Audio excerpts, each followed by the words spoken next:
So we chop it, so we do it. This is when you come to lock down the street. So we chop it, so we do it. This is rhythm you lock down the street. So we chop it, so we do it. This is when you come to lock down the street. Alright, so we chop it, so we do it. Land down and we lock down the street. So we chop it, so we do it. This is when you come to lock down the street. All I'm full of go play back again. And everybody say yeah, yeah, yeah, yeah. All I'm full of go play back again. See them tackle up the big tune. All I'm full of go play back again. And everybody say yeah, yeah, yeah, yeah. All I'm full of go play back again. See them tackle up the big tune. All I'm full of go play back again. And everybody say yeah, yeah, yeah, yeah. All I'm full of go play back again. See them tackle up the big tune. All I'm full of go play back again. And everybody say yeah, yeah, yeah, yeah. All I'm full of go play back again. See them tackle up the big tune.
What is going on, folks?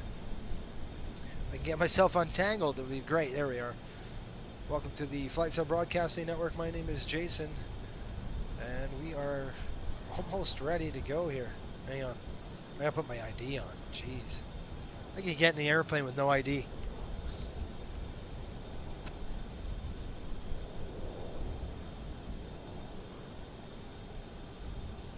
Now we're official. Now it's going. All right, what's going on, folks? Welcome aboard. We are going to be doing a special request flight. Actually, this is a charter that was booked through Instagram with one of you. I believe it was Ja who just popped on. Hello. How are you? Max Racing's in the house. Sean, what's going on? Sean M. Sean Cobb. Pops. I hope everybody's doing well. Curtis. I just released a video. By the way, if you're wondering what we're about, it's three things. Do it right, learn something, and have fun. You've come to the right place. I've been flying since 1997 in real life, so quite a long time. I've been simming even before that, so a very long time. And today we're going to be talking about really this charter flight. We're going from Sarasota, Florida up to Baltimore. That was the request. He booked us. We had a chart, the whole 9 yards. We chartered it. I flew the aircraft down earlier in the week. Well, earlier in the day, I should say. Let's take a look at the weather really quick, and then we'll kind of get going. If you're not familiar with this, aviationweather.gov, this is kind of a brand new, it's more visually appealing than the other one was. So I just want to look at a couple of things really quick, and then we'll take a look at some Navigraph stuff, and we'll go from there. Take a look at the prog charts. I always like to start with this because then I can see what's going on. You can see this low pressure here, right at the northeast. That's going to spin counterclockwise, going to drive all that moisture up. You got this this cold front coming through. It's probably going to be past us, but you can see some rains in the forecast up here where we're going. You got an occluded front and another occluded front right there. So that's kind of what we're dealing with. So I'm expecting some turbulence up here in the descent somewhere around there. Without knowing this kind of just gives us a good idea of what the weather is doing. Take a look at the turbulence plots. Yeah, you can see, just looking at the turbulence plots, we got moderate turbulence, 39 to 18. So all the way up, it's going to be like that, 10 to surface to 10. It's just because of that cold front, that quick cold front move. We have some convection over here. It means some thunderstorms are in the way. Let's take a look at the TAF data, and I like to just take a look at this really quick. Now, I've already done this before, but I wanted to show you folks what I was doing. By the way, we just released a video earlier today. We went from, where'd we go? Orlando up to LaGuardia, and I show you actually how to fly the Expressway Visual 3-1 approach into LaGuardia, which is a very famous, was a famous visual. They got rid of it, but we flew an MD-80. You're going to like that. The video that was released to the public it's about 28 minutes, but the video for our members is it's about 2 hours, right? So there's a lot of things I edited and cut out. There's a lot of training that you won't see in that 28 minutes that you will see in the 2-hour one. So 2 hours more like you're sitting in the jump seat and you're watching. There's not a lot of editing. This 28-minute one is a lot of editing, right? All right, so take a look at this. This is our TAF report. I don't see anything that's concerning. How's that? Just windy, all right? It's 35 gusting to 39. Look at this. That's going to be in the morning. This will be right in our range. We'll be about 35 knots. 260 at 18 gusting 35. So we've got a pretty good stiff crosswind that we're going to have to deal with into Baltimore. Expect a lot of bumps. Getting down there, maybe in a missed approach, so hang on. You might have some fun there. Let's take a look at some Pirate. And I like to do this in more of a pictorial view, if you will. So you can look at the SIGMETs. We'll look at the AirMets here. And that's kind of what we looked at before. But if we go to weather and observations, that's going to tell us what's going on. You can see all that weather coming in. That low pressure that spins counterclockwise is driving all that moisture in. There you go. So it's coming in, folks. It's not in our forecast until later tonight, but it's still there. All right, now you can see the turbulence plots up here, these green turbulence plots. It's Washington Dulles is where we're concerned with. We got chop, light chop, and then rime ice. This is icing. Okay, so we've got, it's choppy weather. That was a 737, so we'll expect that through this area. Cool. Sean, what's up, man? How are you, by the way? Sean is member for 5 months. Well, thank you, friend. I appreciate your support. He's got 3 stripes on his epaulets now. That's awesome. He says, good evening, Captain. Hope you had a good week. What do you call a rich person's bedroom? A gold mine. That's pretty good. How many times did you crash, though? Yeah, we're feeling the low pressure in my neck of the woods, gusts to 60 miles an hour until midnight. Yo! All right. Oh, I see. Jeffrey, how are you? Jeffrey's going, where's the MD-80? Well, good news, I just posted it, right? So you'll actually see the MD-80 again when the playoffs start. We'll be flying the MD-80 again here shortly. So hang on tight. All right, this looks good. I mean, we're going to have a little bit of bumps, some moisture coming in, so it gets you a good overall picture of what to expect when we fly. There's our Air 900. And what do we got here? Anybody else I miss? By the way, if you're just checking in and you're new to the channel, do me a favor, just smash that subscribe button. Hopefully you can get something out of this. I hope to provide you some value. The APU is burning, which means cha-ching, money. Money is burning. We're burning cash. That's what that means. We got Jack Center up right now. We have Memphis Center, and I don't know. It's going to be Miami that controls this neck of the woods in Sarasota.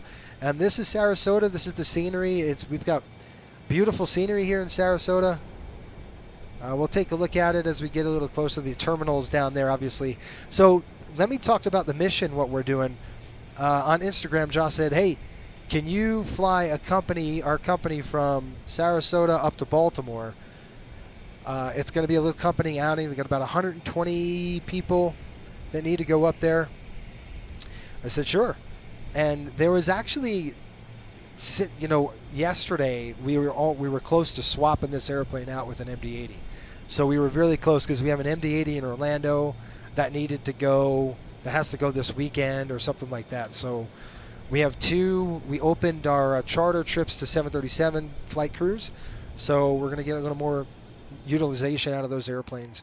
And we're going to go right into it. Now, folks, if you're wondering, wait, the airplane's not cold and dark, it wouldn't be because we just flew it in. We're waiting for their team to come. We're waiting for the company here. We've got 150, 160 business class seats, probably a little less than that, probably about 140 business class on this aircraft. So that's what it's got. We've got everything set. We are going to do a quick alignment, so let me just verify this really quick. There we go. We got the CDU on. It should be the left side. Yep. And then I'm going to go click that. And then I do have to do one more thing. I got to open my my panel state here to get my panels going because you guys want to see that, I think. Right? Somebody said something. There's only Mad Dog. Yeah. That's true. There's only the Mad Dog, right? Maybe not if the Rangers play the Isles. Yeah, so there's it right now. I looked at the seating. The Rangers, if they don't play like complete garbage like they did the last two games, it looks like they'll be playing the Caps. Right now, as it stands, they'll be playing the Capitals today. So we'll be flying to Washington Dulles, which is a quick flight. It's probably like maybe just under an hour or so. I heard the Coyotes are moving to Salt Lake City. Yes. I heard that as well. Funny, I did Sarasota DCA this week. Close enough. Yes, it is. Yes, the local news here in Salt Lake City, it's blowing up with, we're getting a hockey team. Matter of fact, I just put in they had for local people, they had, what name would you like it to be called? I said the Yetis. That would be fun. Something like that. I don't know. I think Salt Lake Yetis would be pretty sweet. Maybe a cool logo. They better not screw up on that logo. That's what I care about. All right, let's get this show on the road, okay? So we've got a couple things that we got to do. We've got to get into our flow. We got our nest ready to go. We've got our charts up, and I'll show you guys everything. Yeah, Max he's transitioning to the CRJ. I don't need to do that. What am I doing? All right, let's come down here. We're going to go do a quick alignment. So anytime you're doing like a through flight like this, we're just going to throw it into alignment, come down to the FMC. I'm going to click FMC here, and I'm going to go to index. I can go to ident. We just flew this airplane down, so we know it's current. It's ready to go. We're going to go into the airport is Kilo SRQ. SRQ, which is Sarasota, by the way. It's in Florida. For those of you who are wondering where the heck this is, it's in Sarasota. Now, we're on a ramp, so... And I'm going to show you like a briefing here. We're going to do a good one for you folks, and we get this thing ready to go. If I can find my charts, it'd be awesome. All right, let's go to taxi, and I'm going to show you in just a minute what I'm looking at. But I'm looking for coordinates, and I'm probably not going to get them because they're more south of the airport, and we're a little more to the northwest of the airport. So the coordinates we're going to use is the last position, and you wouldn't want to do that. You can use, the gate, or you can use something like this, but they're pretty much the same. So I would pull the GPS or the IRS in there, and they're very close to each other, so that's fine. Yeah, it's right in the ballpark. RMPAR, no real life weather. Yes, we do have real weather, by the way. The weather in Sarasota, I'm going to get you the weather. We talked about the weather up in, let's see what we got. Yeah, we got live weather going on right now in Sarasota. I'll give you guys an update. This is what it looks like right now in Sarasota. It's absolutely beautiful. Baltimore, not so good, but Sarasota is beautiful right now. We are flying, by the way, we are flying on VATSIM. So we're on VATSIM. We have real world weather, all that good stuff. So we're doing it the right way here, right? Okay, so the FMC is positioned. You'd come up here, throw back to nav, and that's called a quick alignment. It's going to fire it right up. On a long alignment, it takes about 7 to 8 minutes to get the thing going, so it takes quite a long time. All right, we're going to drop back down here. Let's go to init ref. We're going to have our 0 fuel weight and all that stuff. Before I like to get any of that done, let's go to the index, and let's go to the legs page, or the route page, if you will. SRQ to Kilo Baltimore, BWI. Where the heck is BWI? And by the way, folks, stick around if you want to laugh, because it's going to be a fun landing. It's gusting 35 knots up there right now, so that should give me a run for my money in a 900. That's for sure. The weather out of SRQ right now is reporting the following: 310 at 6, 10 miles visibility and clear skies. We're going to take runway 32 and jet right out of there. So let's go to, and I do not think, and I'm going to show you here on my iPad the release. So we're going to go through the release together, the whole 9 yards that we would do like you're sitting here in the jump seat. Oh, you mean fly at night? Oh, man. You mean real world, but not real time of the day. Yeah, so this, if I flew real time of the day, it'd be night every flight, right? So I simulate, when we fly the charters, when we fly like our NHL charters, and if it's a night flight, we actually simulate the real time of the aircraft took off and landed, regardless of what time it is during the day. So yeah, that's kind of what we're doing. We're simulating a morning or late morning departure out of Sarasota, because they wouldn't want to fly at night. This is a company, they've got a lot of people, 120 people. They want to fly to Baltimore. There's no way they're gonna push a night flight on something like that. So that's why we're doing this. It's all whatever the schedule is written. That's what we fly. So if it's a 12 midnight, we fly at midnight, no matter what time of the day is. Okay. Hopefully that helps. All right, let's go to arrivals and departures. We're going to go to departures. Probably in the SRQ 5, I'm assuming. Or the, nope, it's the 4. We're going to go up to the Camjo, it looks like. So Sarcus 4, it's called, and that's what we're going to use. We're just going to click that. And stand by on the transition. There's going to be a transition here, and I'll show you the paperwork here. We're going to Camjo. That's where we're headed. 32 is the runway out of there. And we'll click Arrivals, Departures, go to the Arrivals page, and we're going to arriving with the Raven 6 into Baltimore. Raven 6. By the way, we have good scenery in Baltimore right now. It's probably going to be 2.8s. I'm assuming they're landing the 2.8s because it's gusty and it's nasty, so... Or it could be 10. Let's see what we got here. Baltimore. Baltimore weather, ATIS, and the real world. Yeah, they're landing 2. They're landing 2.8 and 3.3 right. It's probably going to be 3.3 right by the time we're done and fly up to there in Baltimore. No, it won't. 3.3 right would kill us. It's going to be the 2.8s. Yeah. 2.8. Raven 6, 2.8. That's what we're going to do. And the... It's going to be Thump. So we're going to go ahead and flip it. Thump. That's going to be a transition. So you see the cell. That's what we got. We're going to click route, click activate, click execute it. And then our flight 085804 is our flight number today. Pref coming in. We'll get our zero fuel weight. I've got a zero fuel weight of approximately 140,000.8. So I want to throw that in there. Good to go. Diamond Mike Boston, what's up, man? How are you? I hope you're doing well. I hope everybody's doing well. Max says, fun fact I learned while studying CRJ, if you apply DC power, you must apply AC within 5 minutes, or else the CRJs will burn up. Yes, because there's no avionics fans. It's a fun one. It's a good one. Let's do this. Okay, folks, we've got that done. We've got that done. We've got that done. What we're going to do is pull in. We're going to do self-loading cargo. I don't know if you've ever seen self-loading cargo today, but we are going to get that thing going. I'm going to go ahead and get my ACARS running. We're going to go look at, there it is, 5804. We're going to go look at, I'm going to load the flight, start the flight. A couple of things we are going to do is we're going to look at, simulate basically passengers coming in. So I'm going to go ahead and click this run, and I'll show you on the screen here. And let's see if our dang throttle cam's working. It is. I don't know if you guys can see that. Is that good for you to see the panel right there? Hopefully you can see it.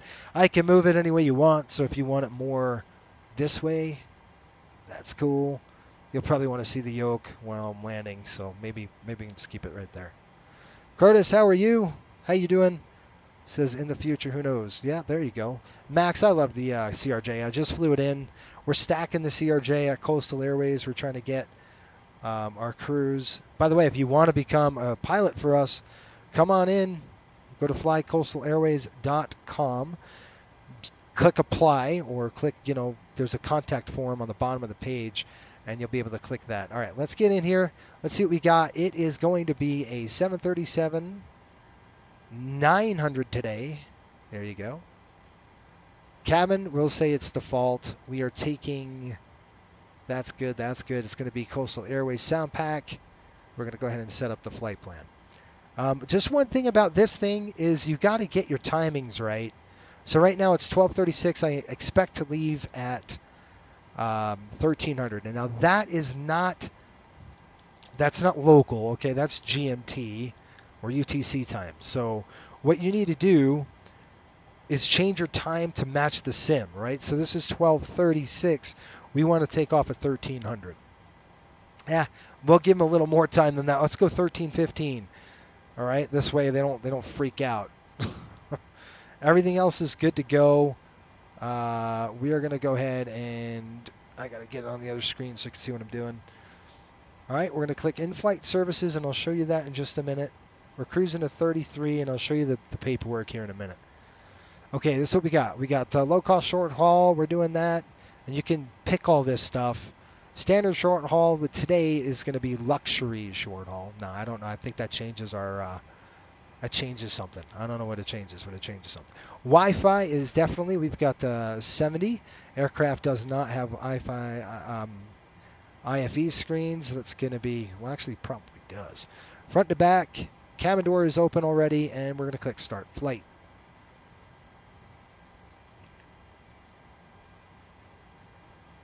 Jeffrey, you're an Aerosoft guy. What are they saying? All right, please turn off stuff. And you got to set the brakes. I don't know why the brakes weren't set, but now they are. All right. What's going to happen is going to get a phone call. And we're going to say this. Hello.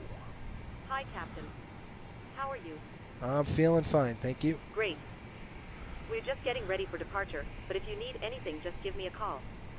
Thank you. No problem. All right. So I'm going to go ahead and reset this. Ground crew is going to call me as well. We've got 12:38. Let's get the fueler on. So we've got to get the fuel truck going over here. And we will call them up at GSX. Let's see if GSX is going to work. We're going to say, I want you to request fueling. All right, let's click on this. We're going to look at our paperwork right now. We'll pull in the data. There we go. We've got that data. Stand by on here. I'm going to pull up the paperwork on our iPad. We're going to go right through this pretty darn quick, folks. Let me get it over to you, and we'll get her done. How's that? And Create a new note. Yes, import. Open the note. All right, let's pull this up for you. I want to go through this together. All right, here we go. This is our iPad. We're ready to go. This is going to be our release, we call it. And let's go through it. We're departing Sarasota to Baltimore. 2 hours and 6 minutes once we're airborne. Equipment, we have RAS on this aircraft. HF SATCOM fans, we're good. It is 901. We don't have a 900, so we have a 901 in our fleet. ATOG's 170.4. That's actual takeoff gross weight, or allowable takeoff gross weight, I should say. We're limited by landing. All right, we are SRQ, what? Set plan fuel. I thought you were doing that. SRQ 30, Baltimore 143. Distance about 800 miles. This is the route of flight. Whoop, if it did it. Okay, there's our route of flight. That's good to go. We've got top of winds 283 at 113. Pretty darn fast. That's because of that cold front that just kicked through, right? We have negative 43. Flight level train 330. Give it a check. Now we're going to come down here and do a whole bunch of stuff on this. We got a route burn 13.1. Dispad is not adding anything, but we're 7.9 on the landing. We'll do our fuel cross right there. We've got minimum takeoff 20.5. Extras good. Minimum plans good. Zero fuel weight 140.8. That checks. Takeoff weight 161.8. That checks. Right there and right there. Landing weight 148.7 checks. We're doing en route fuel burn 13.1. Minimum takeoff 20.5. We'll get it fueled up and I'll show you what the fueling is going to be there. So you got 20.5. We're due with 21.5. We're out of the door and then we're landing with 7.9. Cool. So that's kind of how that looks. We're going to scroll down through this. We'll put a John Hancock on there. And then we're going to kind of look at just some of this. Just kind of breeze through this really quick. Really concerned with the NOTAMs. NOTAMs is Notices to Air Missions. I used to call it Notices to Airmen. They changed it probably last year or a year before that. Baltimore airspace, we got that. And we're just looking for major closures or something like that. That looks good. That looks good.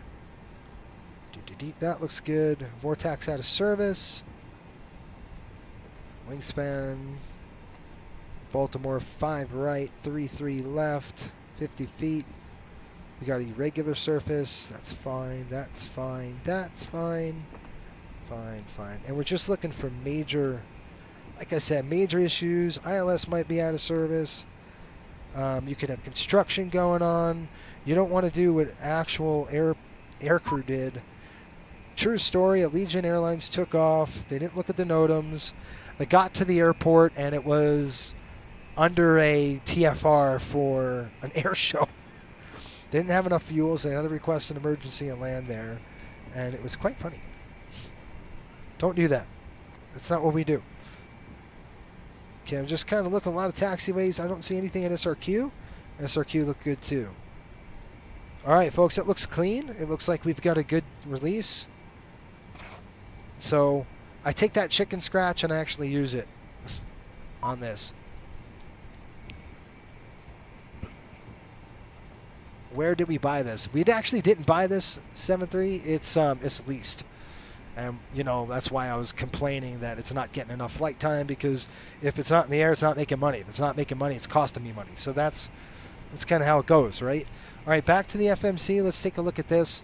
We've got our zero fuel weight there of 140.8. We do have a fuel load in. The fueler came in and loaded us up. We're going to go ahead and board right now. That's the cool thing about charters. When you're ready, you start boarding. Request boarding. We already got it catered. All right, looks like we're getting a phone call. Go ahead. Hi, Captain. Microphone check, please. Loud and clear on my side, buddy. Microphone check is 5 out of 5. Okay, Captain. Radio check is complete. We'll contact you when we're ready to start loading. Okay. Raj, you got it. All right, we're going to come over here. We're going to get the cockpit door open. We're going to do that now. Cockpit doors coming open. You might hear it a little louder because of the doors opening. So that's what that's about. All right, back in here, we've got a fuel. Look at the fuel load right there. So what I want to do is click into this. We're going to go over here, and we're going to look at none of the above. We got to pull our logbook up.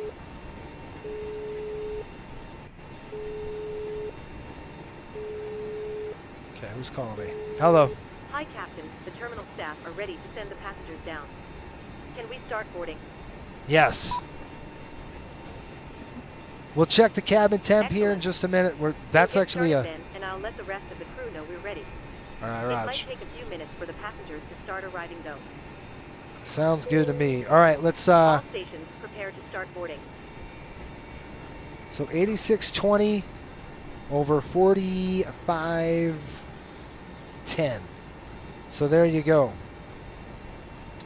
Okay, so we're just going to kind of write all our stuff down here. Let's go and take a look at the cabin. You can see the temps right there, 40, 50, 60. We're about 60 degrees. It's perfect. And I've got these, we've got the, it's about 70, a little less than 70. It's actually beautiful. These are Floridians. So it doesn't matter if I have the cabin at 90, they're fine. They might be actually cold with this weather, with this temperature. But that's hilarious. You gotta love it. All right, 0, that's good. That's another good thing. It's 4, 5, 12, 17, 16, 21. All right, 21.7 I count. So that was the cabin temps. Good stuff. Okay, cabin temps are good. We're going to do our flows. We're waiting for the passengers to board. Here they come out of the bus. They're going to board on both sides. I'm going to get these folks loaded quick.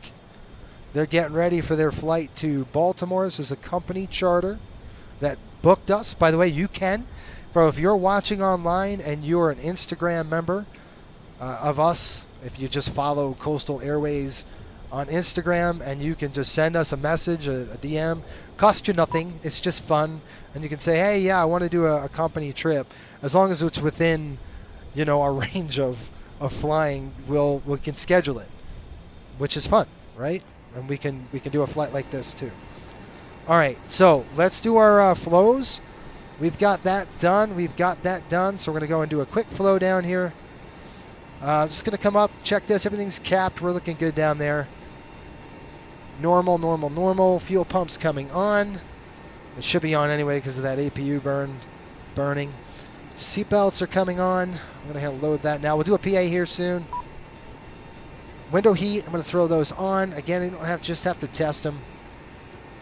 Okay, now if you turn them on, you didn't see any on button, you can throw the overheat, make sure the lights are good, or you can power test them on. Right? So let's say one was off, you can always throw it to power test. Now it won't light up now because I don't have it on. So hopefully that makes sense. All right, we're going to go ahead and throw the hydro pumps. We're going to get those on. Both hydro pumps are on. That's good. We're coming in. We're checked that. Duct is good. APU is on. Now, what you could do is throw a bleed off, and it's going to go APU high flow. Watch what happens. Okay, it's going to go drive to APU high flow. Both of them are working, but they're not working hard enough. So if you shut one bleed off and you throw them on high, what happens to the line here? Really, in this particular heat, when you have both of them on, you have a lot more airflow. Harder airflow is better than cooler. So you want more flow out of the vents than colder air, if that makes any sense.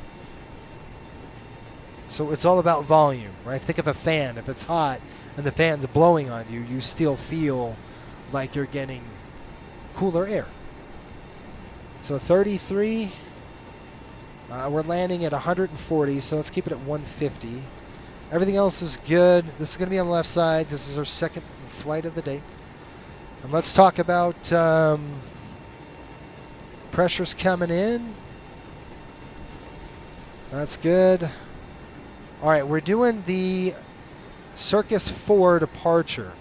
And I'm going to show you folks what that looks like. So let's get a briefing right now on our charts, and we can get her done.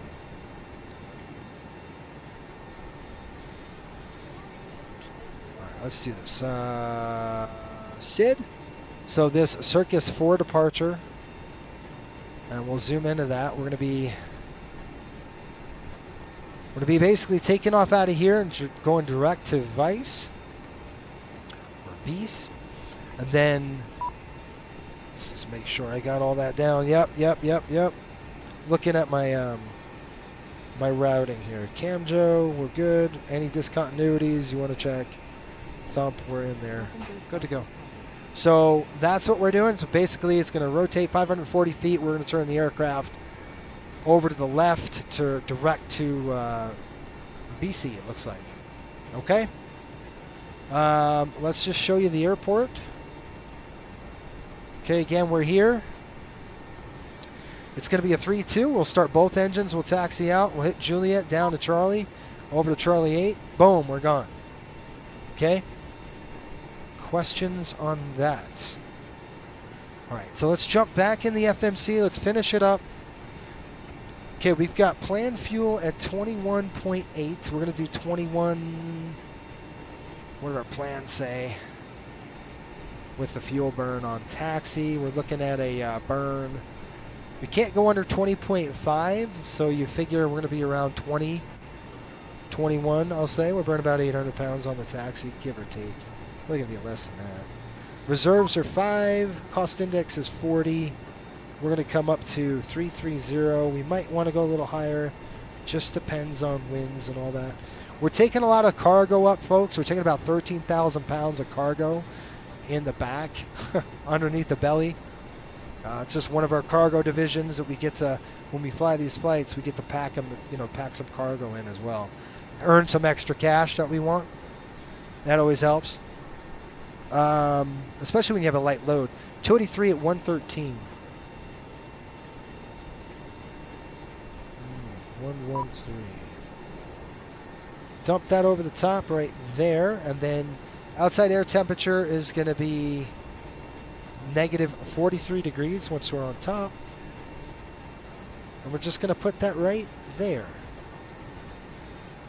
Okay, so you can see top climb, OAT, negative 43 degrees. Execute.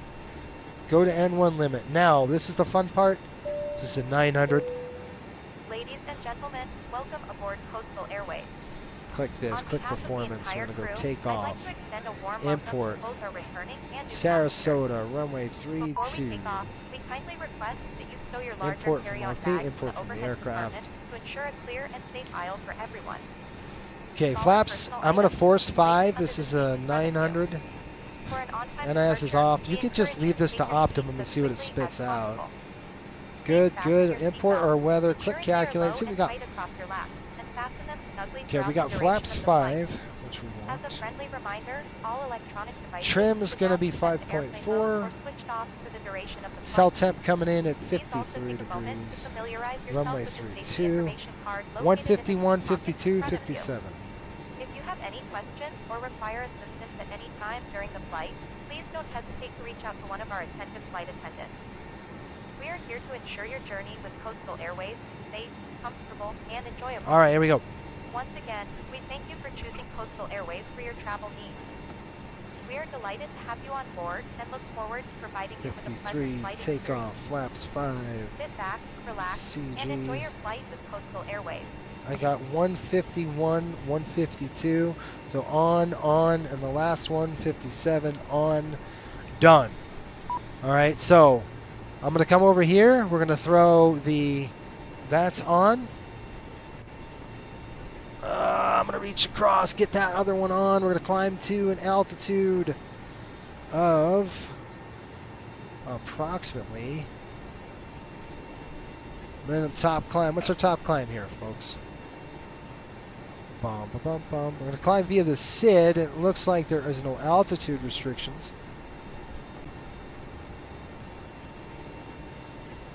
It says this climb on runway heading.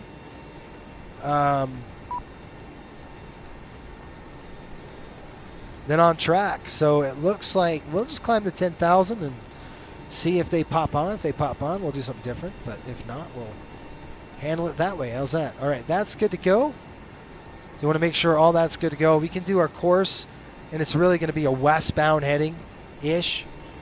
So, 270. I don't know exactly what it's going to be on the heading, but it's going to be right around there. All right, we're going to drop down over here. RTO's coming on. The light's on. That is off. We're going to reset our fuel burn. Excellent day. Excellent day. I already tested that already. One thing I like to do is test R. Yes, we got to test R. Trim. 5.4, we're good. Looks like everybody's on board the aircraft. And we've got a green light from the flight attendants. We're going to go ahead and hit 2,000 on the Auto ATC is ready to go. And they're saying 3657. So we're going to plan 3657. 57 right there. I'm just going to, it's on standby right now, 0 and 0. Let's run the checklist. It's going to be a CTAF frequency out of this airport. I just had it. CTAF 120.1. So let's go ahead and, I don't have, this thing is burned out. I got to go do that again. 120.1. My panel's out, folks. So there's only one way I can get that back, and that's going to have to be shutting it all down. I just don't have time to do that right now. So 120.1, we'll flip it over there. It's now active. Perfect. Sean says, need to get livery creator to set you up a custom Coastal's UFT screen. Yeah, you do. That would be awesome. I think Sean did it once. But that would be fun to have one in here. All right, before start check, let's do it. Fuel pumps are set. We're going to go ahead and throw the center tanks to the on position. And we'll get all of our other pumps on as well. Okay, good. Passenger signs, they are on. Window heat is on. Hydraulic pumps are on. Doors, they are open. I think are we still boarding or are we done, folks? Let's go ahead and do a walk around. And we're going to get out of here. It looks like we're all booked and all the passengers are in here. Got to get a little pep in our step here. All right, welcome to the walk around on the 7-3. So you're going to look at the tap probe over here. And that tap probe is right there. And then we'll look at the alpha vane and the pitot tube. They look good. You're looking at the tires, the front main gear tires. Make sure you don't blast it when you landed. Panels closed, two pitot tubes on that side, and your alpha vane looks good. Coming across, door is closed. That means we're boarded and ready. Just check your static port. You'll come down here. That thing would be so loud right now because of that the inlet. That's where your PAX inlet is. So it's, why are you still here, dude? We got fuel. Yeah, I don't know why Mr. Exxon is there. I can't see my wing. Oh, this Cessna's about to get blasted. It's about to get real. All right, tires, you want to check that? Pins are good. Take a peek under here, look. You want to make sure there's no hydraulic. You know, the gate, the pulleys, the bells and whistles under here are good to go.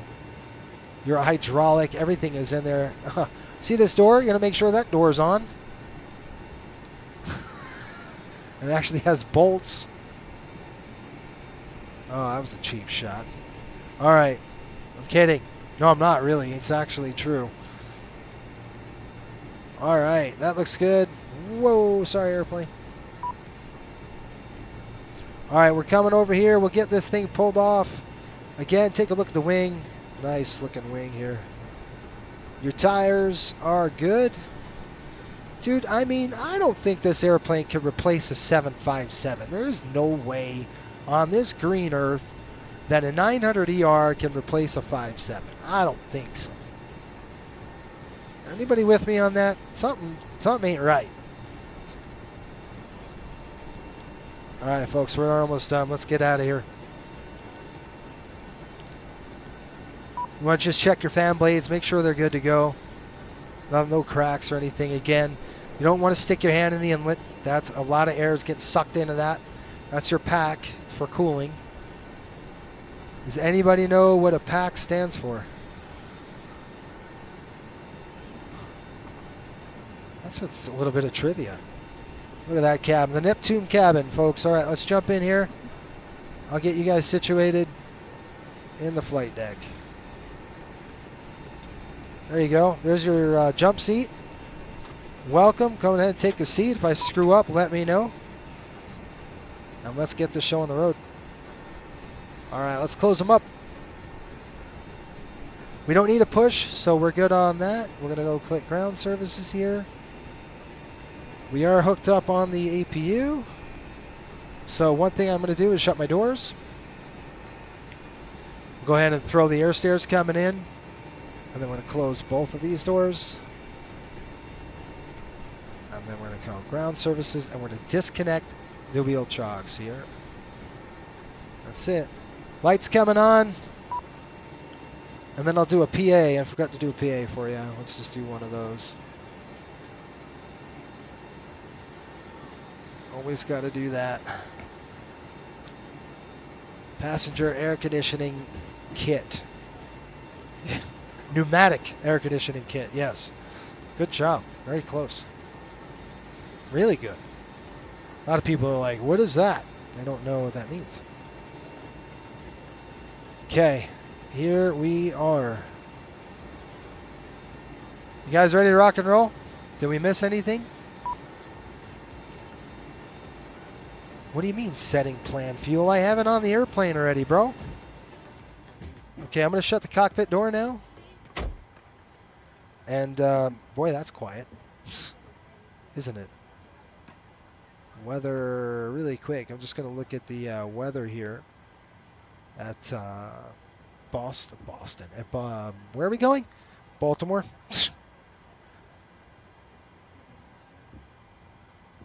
And before you start doing a PA, you got to know what you're going to talk about. You don't want to sit there and just go, you know, that's not really professional, so you don't want to do that. Watch, I'm going to butcher it. And we're looking at definitely there. All right. I'm going to do a briefing for you. I mean, not a briefing, a PA. And let's go. It's basically official. Yeah, I'm really excited about the NHL. Let's talk about that when we go here. I'm going to give you a briefing really quick. How's that? Standby one. Let me brief you. Folks, welcome aboard this beautiful Coastal Airways 737-900. We're going to be flying you folks up to Baltimore. We have a great weather day here out of Sarasota. Baltimore weather is 59 degrees, so a little cooler than here. Time I have is about 2 hours and 6 minutes once we're airborne.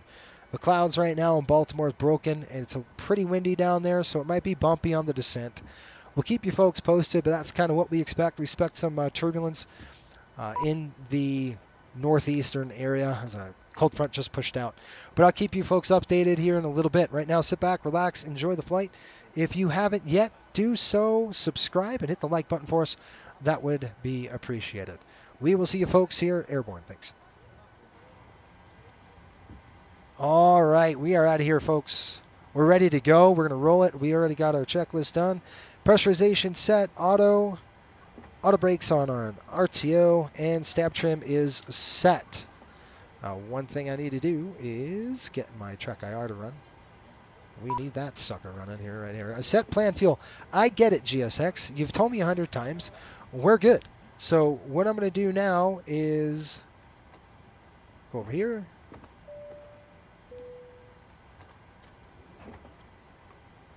Kind of looking to see if any ETC is online. We said ground had finished loading. We are ready to rock and roll. Thanks. And then I let the flight attendants know, yo, prepare the cabin for departure. Okay. Before we start, I got to make sure we've got everybody on board this aircraft.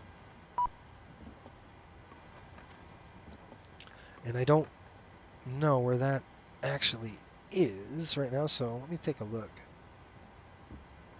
Pax expected, check-in,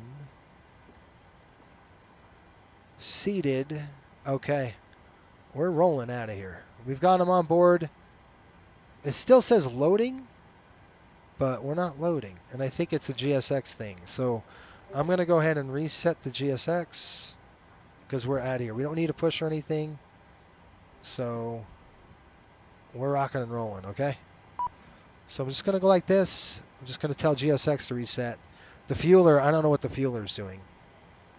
All right. Reset. Goodbye. And we're ready to go. All right. Timer's coming in. I'm going to click this. And let's start.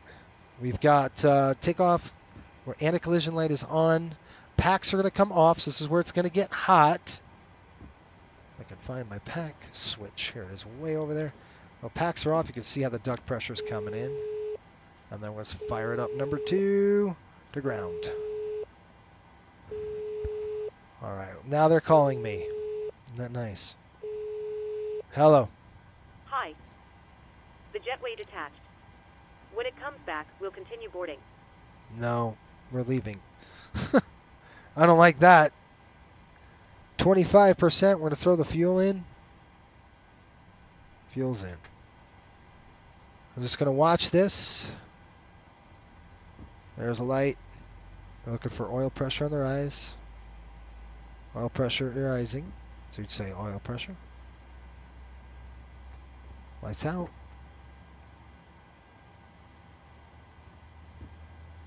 And now you're looking for the EGT and make sure your EGT is not going to spike on you.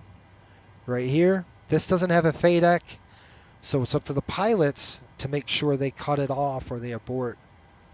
What are you talking about? We're leaving. Like, what do you mean? Thank you. We're out of here. Round to cockpit. Go ahead. I've already started the engines, dude. Hi, Captain. Just a quick update to let you know that we've started loading. We'll contact you again once we're done. No, we're boarded already. I might have to shut this dumb thing off. It's out of sequence. That's all right. We'll see if we can't get it to do it again here. We're going to go fire number 1. We need a crew base in Houston so we don't have to deadhead to Miami. Yeah. So, Dan, you said it's official? I've been hearing about it all week. I mean, it's all over the dang newspapers here locally that we're going to get the Phoenix Coyotes. That would be it's going to be fun. I am definitely getting hockey tickets next season. Oh, yeah. Now, I don't think I get season tickets, but I'll definitely get tickets to the Ranger game for sure.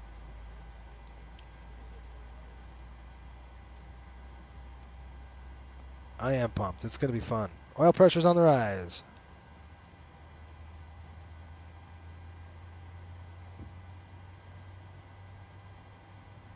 Folks, you're just basically monitoring the EGT. You're making sure we're good. Let's step out.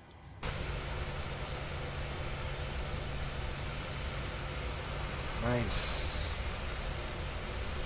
Okay, we got 2 good starts. We're going to isolate. Well, now we can just ventilate it. I'm going to ventilate them both. Let's get that going. APU's off. Shut the APU down. Oh, you stupid idiot. Did I lose it all? I might have lost it all. Hang on. That. I was out of my sequence. That's what happened. Hopefully we gained it. Is it a 5-second rule? Did a 5-second rule apply? Yes, it did. Yeah, everybody's like, what happened? Well, your pilot's an idiot. Didn't actually stepped out of his flow, and that's what I did. I got out of my flow. When you get out of your flows, things like that happen. So first thing you do is batteries.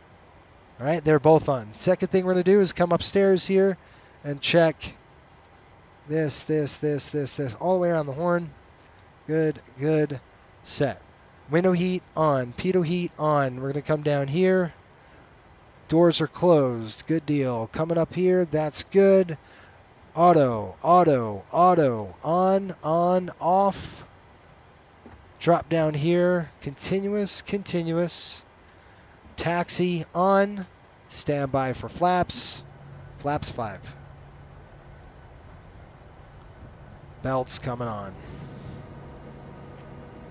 Yeah, I'll check the auto brake. Thanks. Ah, shoot.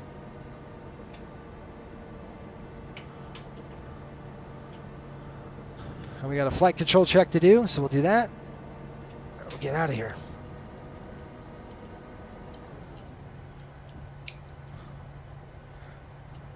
Gotta put the lap belts on. We're gonna do a chutes on here soon.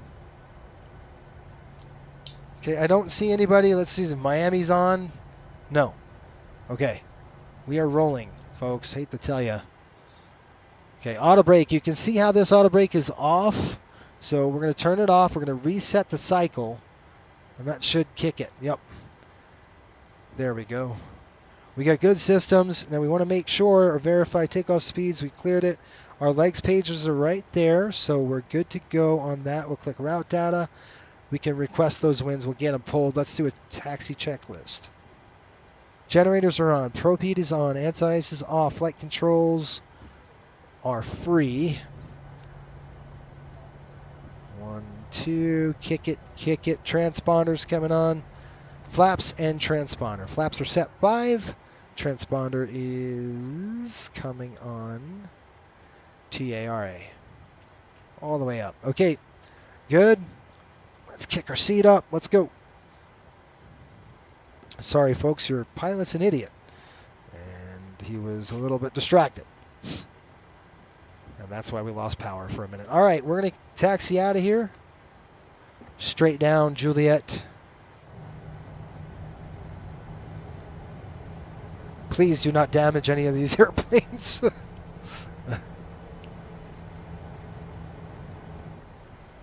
Especially this one. Let me call him up. I gotta see if this thing works. Does my settings work? Does my audio work? Check, check. See, my audio is not working, folks. So that's not going to be good. So let me just stand by really quick. I'll let the thing coast out. I just want to make sure that the audio is actually going to engage and work. Because right now it doesn't want to. So we have to do a couple things. Our microphone is here. Click apply. Click there. What I'm going to do, I'm just going to stop right here for a minute. I've got to reset. Let me just reset. I'm going to reset our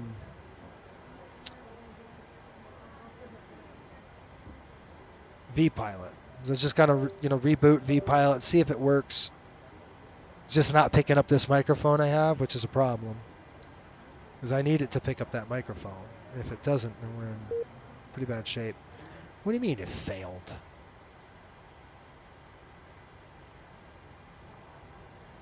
Okay, connect. 5804, connect. Okay. Settings, audio. Now it's working. So, see, sometimes that happens, and I just got to make sure I can cycle this really quick one more time.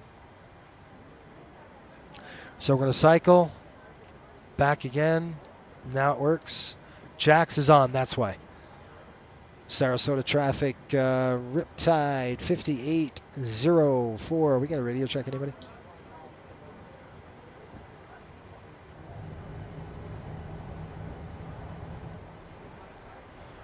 On the Airbus, if you have reverted to DC power with the ADRs in position, the alarm would sound outside. Yeah.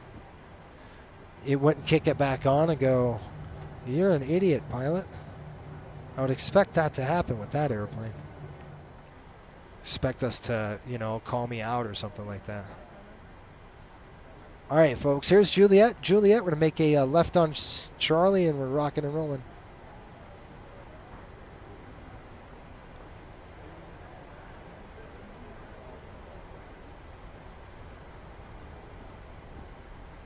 All right, we'll get you an outside look here.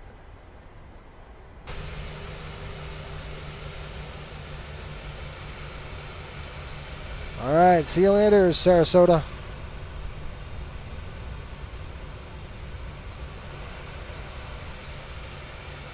Are we doing a return trip or is it just one leg? Could the company afford another?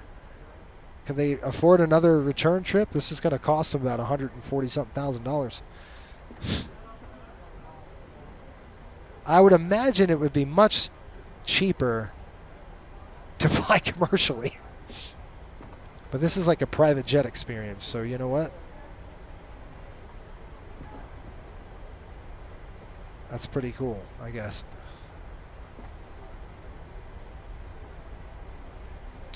All right, folks, we're on the run now. Just verify something really quick. I got to do a PA. No commands, so I know they're out of sequence. So I don't even think they have anybody on the aircraft right now. It says, yeah, it doesn't. I'm going to shut it off. The problem is they think that self-loading cargo thinks that the passengers aren't on the airplane. So I'm just going to shut it down. It's just going to be too much of a pain in the neck.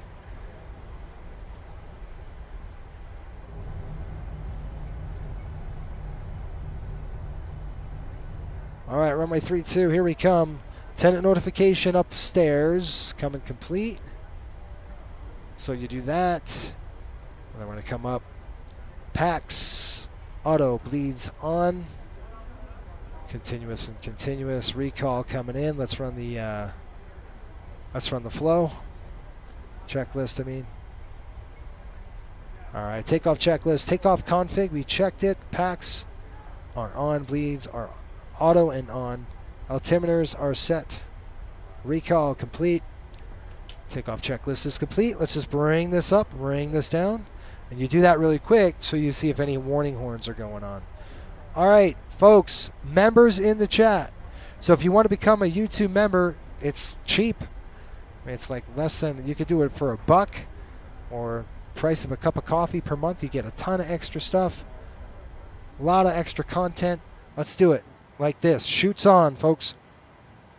Members in the chat. Here we go. Let's get our shoots. This is a parachute, by the way. We're putting our parachutes on. Because when we fly with Cliff, you know how it is.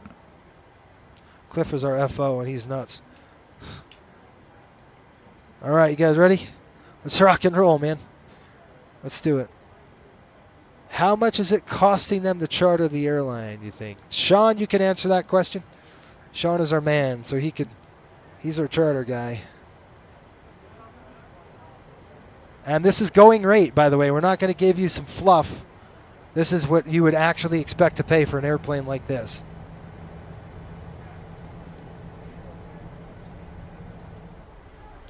All right, we're clear on that side. Sarasota traffic, Riptide 5804, taking runway 32, Sarasota.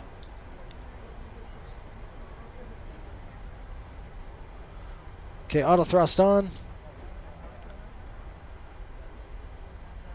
All right, lining up here. 3-2 on the pavement. 3-2 on the ND. No traffic to speak of. Throwing that down. Lights, camera, action. Hold on.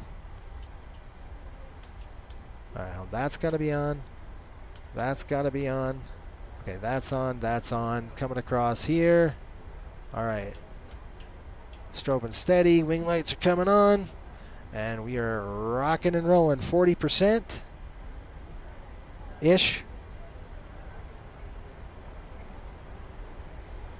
That's not going to work. Okay, there we go. Toga. Watching this. Flipping it on Toga. There we go. Keep your hand on the throttles. And takeoff thrust is set. 80 knots, cross check.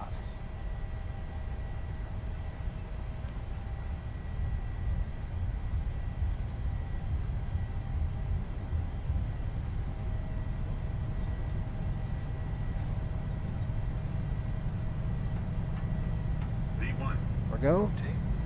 Now this is a 900. You want to pop it up and stop right there. Just leave it. There she goes. Nice and easy. There you go. Positive rate. You're up. Then you can lift it up. And then you can start climbing that 25 500 feet, start your roll. We're going to go LNAV on. We're going to set our speed bug up. I forgot to set that actually. Climb thrust. Nice. What a beautiful, beautiful day there. Yeah, Sarasota's on our list, by the way. It's on a Coastal Airways destination coming soon. Flaps 1. Please.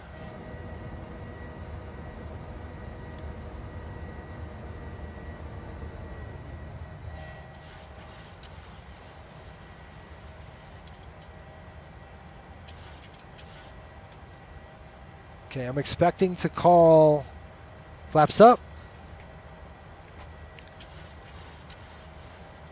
Climb up on speed. We're going to go 240, give or take.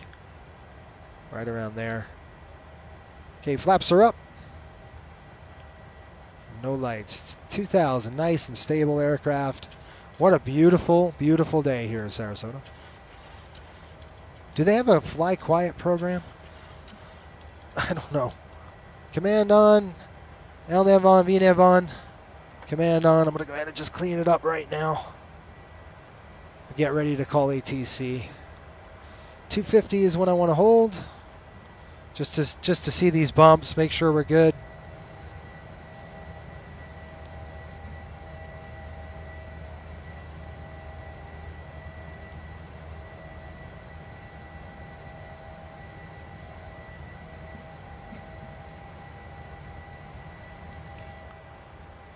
And by the way, those numbers that he's talking about, those are researched. They're not just pulled out of a hat. Those are actually researched numbers. Okay, we got Sarasota. We won't be hitting Jacksonville Center until we get just north of Brung. So we're going to be flying over Tampa, folks. And I'm just going to keep on trucking. Right? So I'm going to throw those off for now. We're going to climb up. I got to reach way on. I'm going to move this closer to me. Bring it all the way up to 30. What did we say? 330 on the climb. Probably going to get a little higher than that. Well, it just depends on the. Depends on everything. Let's go outside. Give you some sweet views.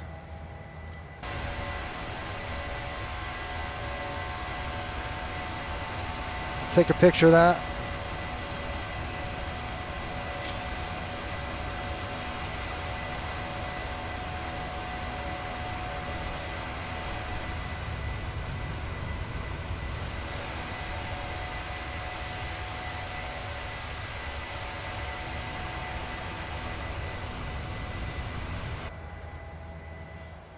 All right, we're through 8,400. I'm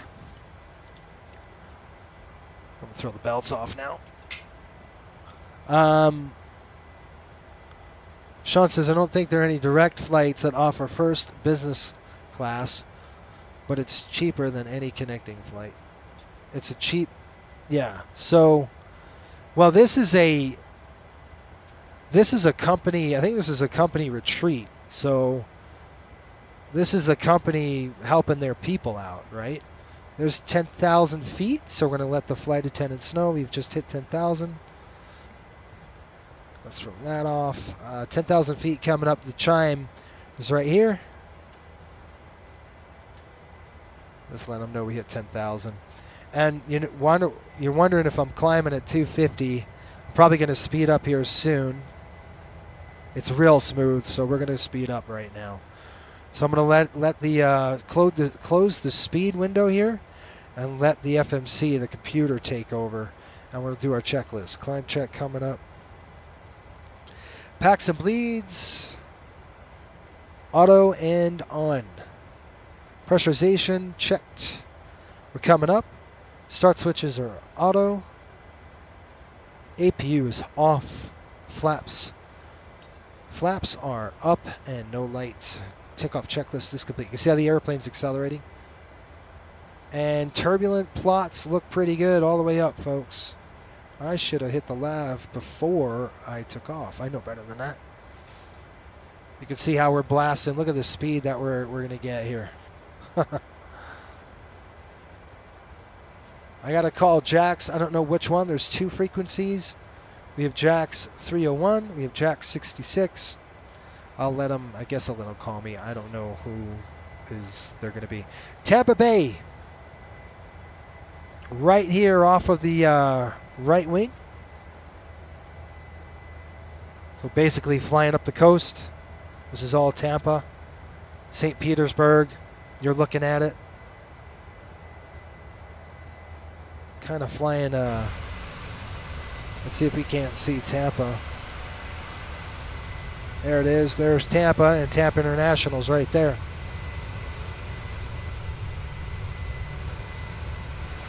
Nice bird, huh? Beautiful airplane, folks. It's long.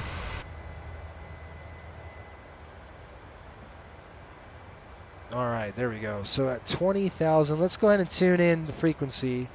I'm just going to pick one, 127.875.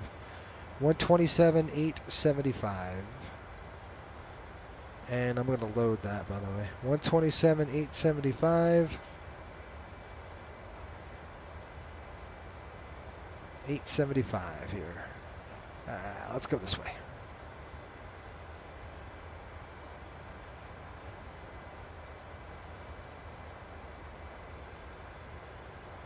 Okay, all right, passed it.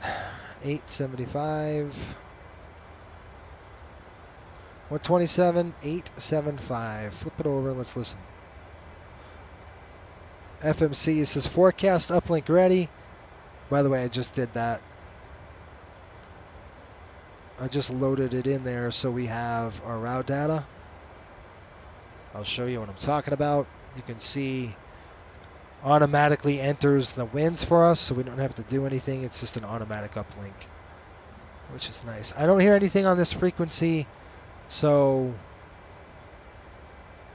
let's try the other one.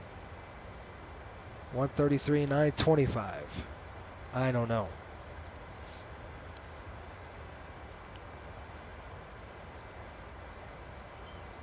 All right, folks, so we've got a hockey team coming to Salt Lake City. That's going to be awesome. I think it's what? How many years? It's going to be a few years, yeah? Brung. What are we on? We're on the Circus 4 out of Sarasota.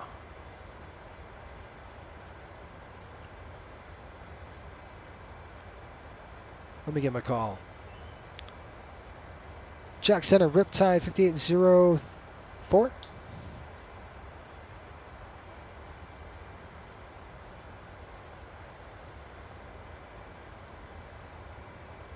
Riptide 5804, Jack Center, second. I just want to know, are you controlling the southern sector or are you on the north?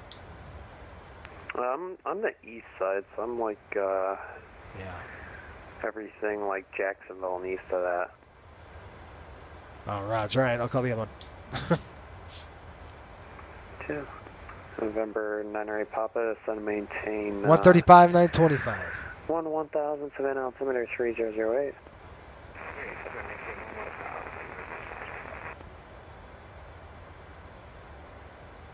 $135, 925.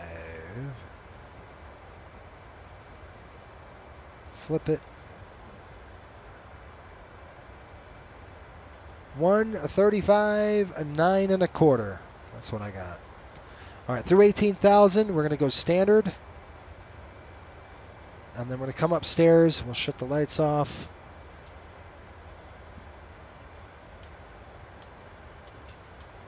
Those are off. That's good. Wings off.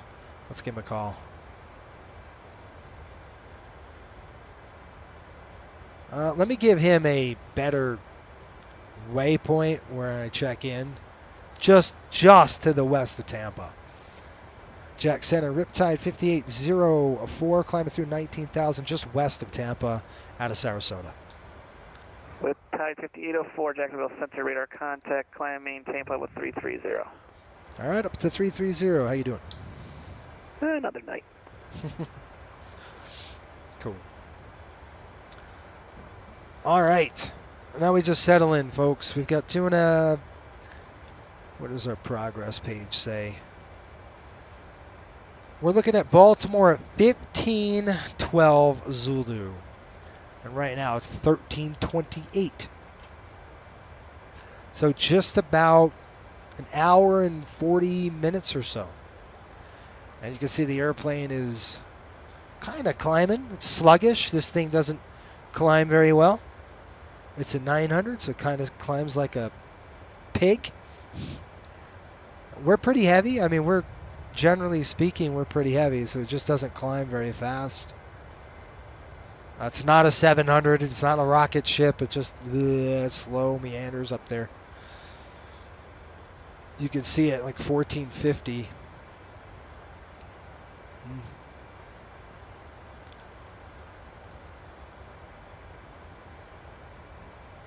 Yes, look at you. I don't know if the company has that kind of dough. Yeah, well, it costs. I mean, you go, the going rate of a charter like this is about $21,000 an hour to rent a 737. 21 grand an hour, you're looking at about that. So let's do the math. If you were going to take 120 people, so for you, your sake, let's say you were the CEO, right? And you're going to take 120 people and you're going to jam them in coach. The ticket prices are going to fluctuate on you. Let's say, I don't know, $300-ish. Probably going to be a little bit more than that. You're spending 36 grand for that. Business class would cost you, if you wanted to fly business class, you're like he said, you're looking at $600-700 a person. And that's what you're getting on this one. So needless to say, I don't think you're going to be doing the return flight, right? United 2624, this is maintain 3000. Down to 3000, 2624. That's funny. Thank God, thank goodness it's just funny money, right? Yeah. Oh, man.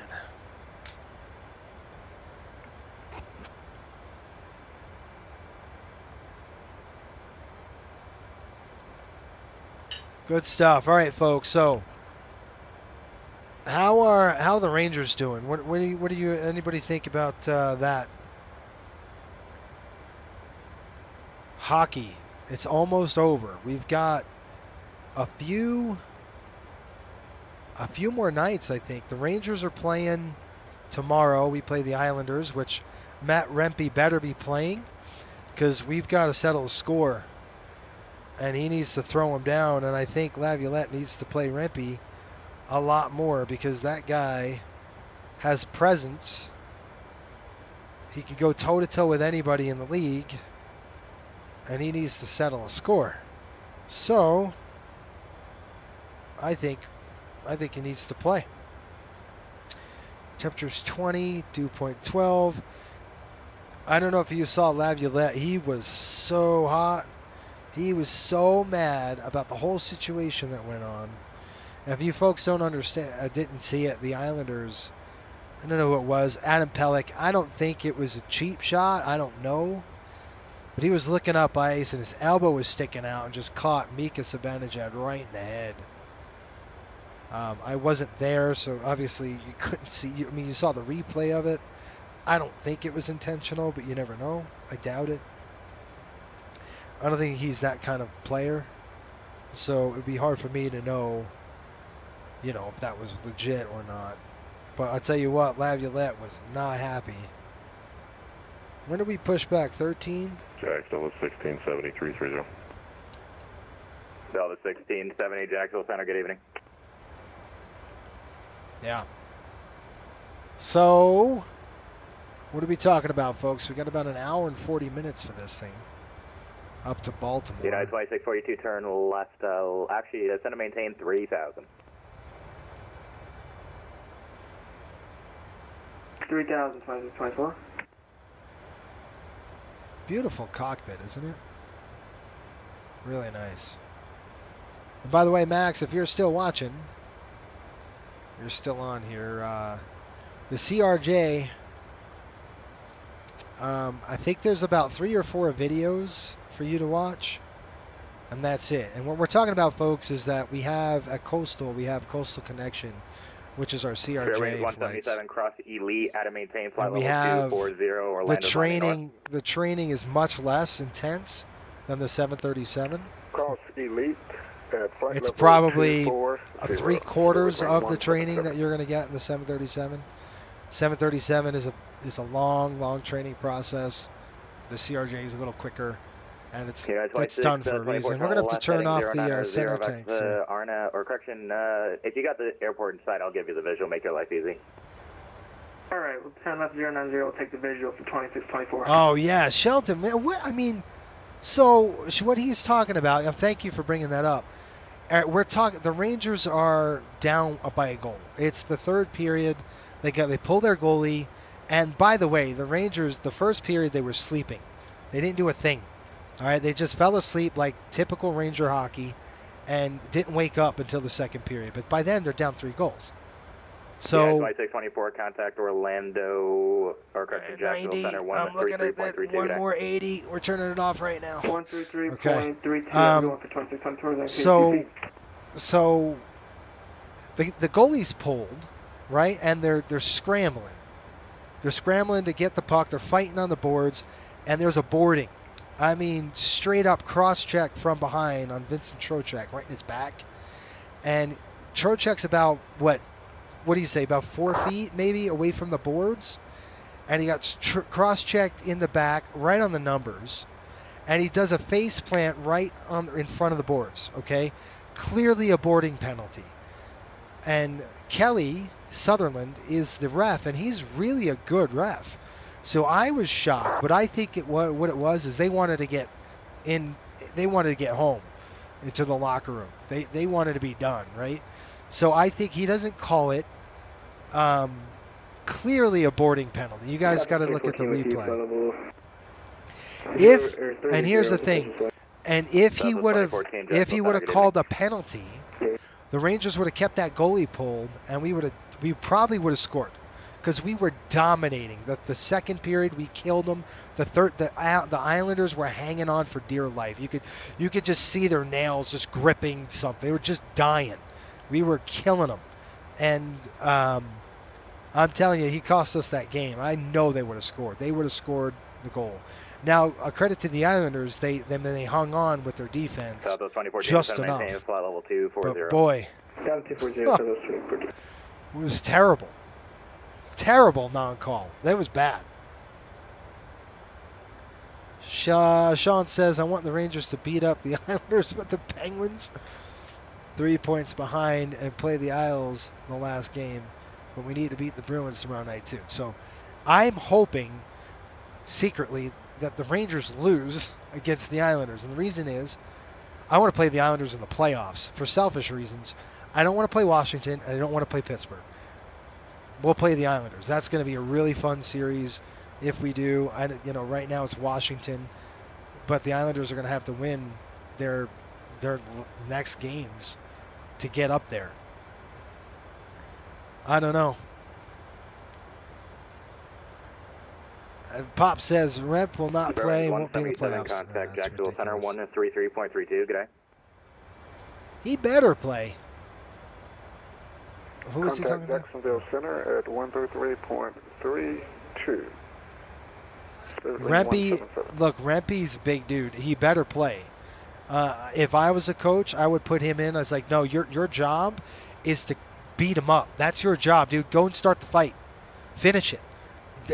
You tell Pellick to answer the call now.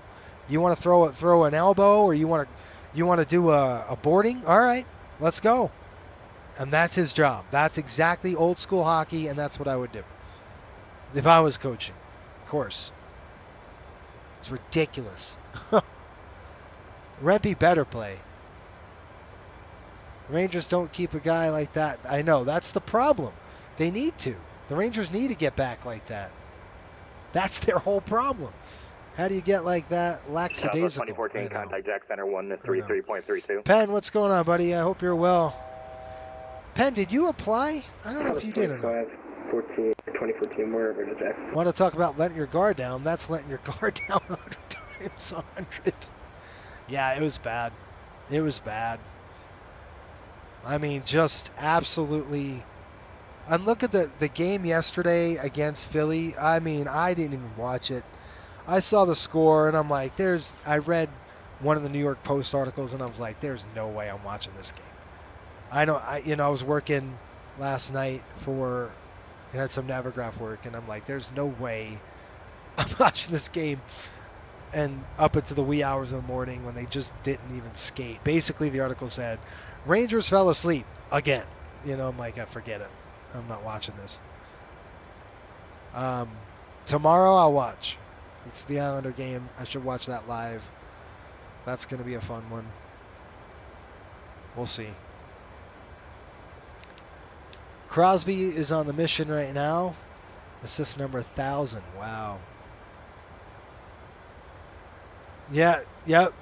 The brawl, that was awesome. That was old school hockey. Okay, so when the Rangers Devils game, I don't know if you guys watched it. I think I talked about it, but right when the puck dropped, they just threw the gloves off. I mean, everybody, all shifts, the 5 people on the ice were fighting each other. That's old school hockey. That's how it should be. And that's why they need Rempe. Rempe needs to get in there, and we love him. Like, the Ranger fans love him because he brings that aggressiveness in your face. I'm going to hit you on every shift. Hard work, blue-collar hockey player, and I think that's what New Yorkers like. That's the team we like. We like a grinding team. The fans do.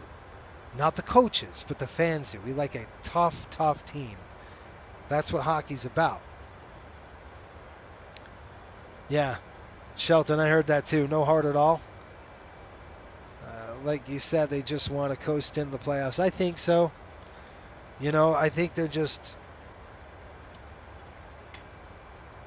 if they beat Philly, well, let's say, are they trying to go to second? Because if they go to second, who do they play? Think about it. Would you rather play the Islanders? Would you rather play Pittsburgh or Washington in the first round? And I would rather play the Islanders. 1, I don't have to get on an airplane. I get on a bus. And 2, it's much closer than I would throw it. I would throw the game just to get the Islanders going. Just to get them in. So they could seed with you. I would do that, honestly. The players are probably thinking that too. Like, wait a minute. If we don't play hard and we lose to them, we're in good shape. Delta 5835, climbing flight level 320. It's hilarious. Delta 5835, Jacksonville Center, good evening. Climb maintain, flight level 390. Climb maintain 390, Delta 5835. So, I don't know. Yeah, I guess so. I mean, it's hard to understand that, but yeah, Eddie Shore. Slap shot. Oh, it's fantastic. Pop said, older school, the benches would have emptied. Oh, yeah. The goalies probably would have fight, too. I love it. Captain Airbus, what's going on, buddy? I am a real-life pilot, my friend. I've been flying... Well, I've got my license since 90... What? Been flying since 97?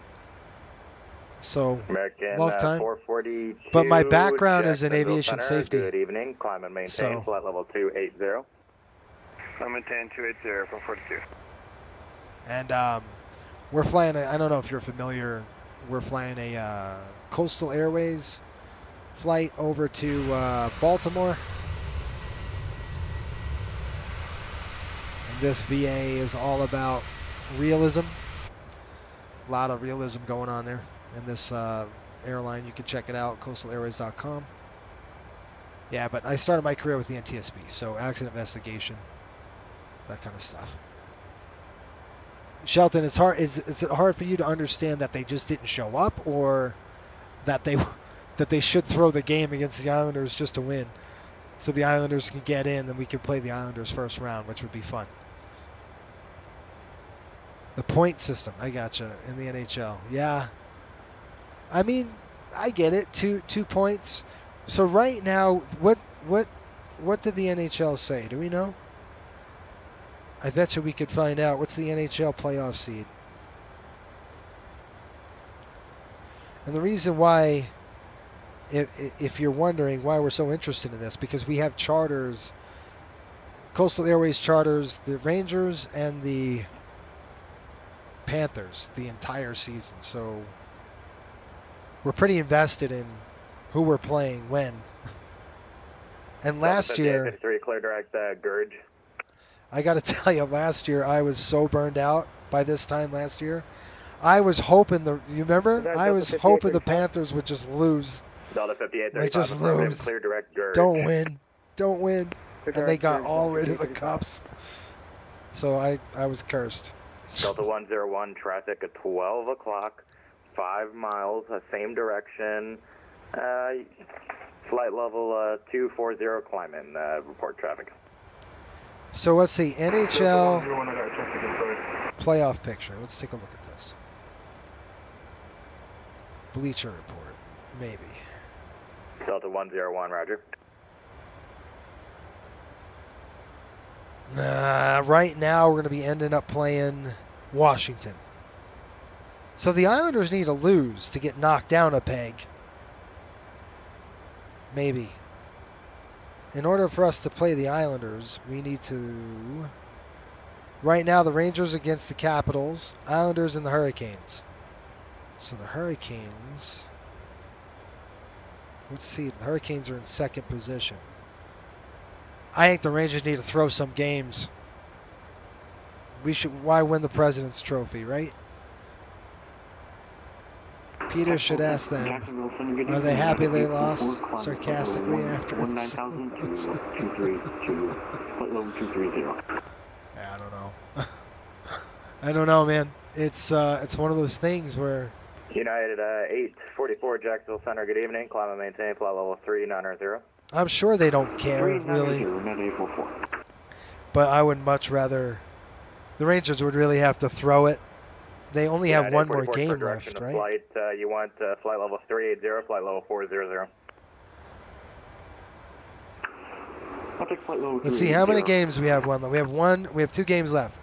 We have the Islanders game at Madison Square Garden tomorrow. Wow, that's early in the morning. It's at 10:30 a.m. Western time.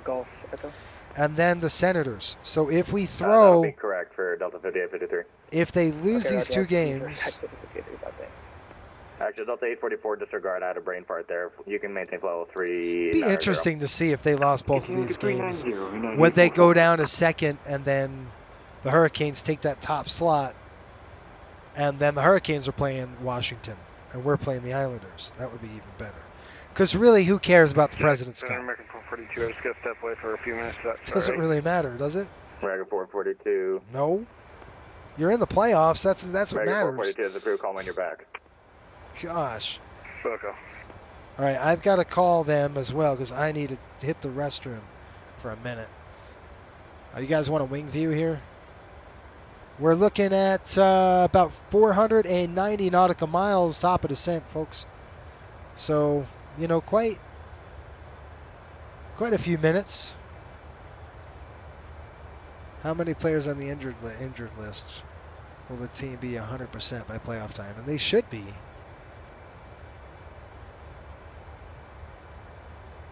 Are you supposed to, Captain Airbus says, are you supposed to take off with packs on or off for Boeing 737s? That's a good question. It depends on what your conditions are, okay? So you're at a hot and high airport, you're heavy.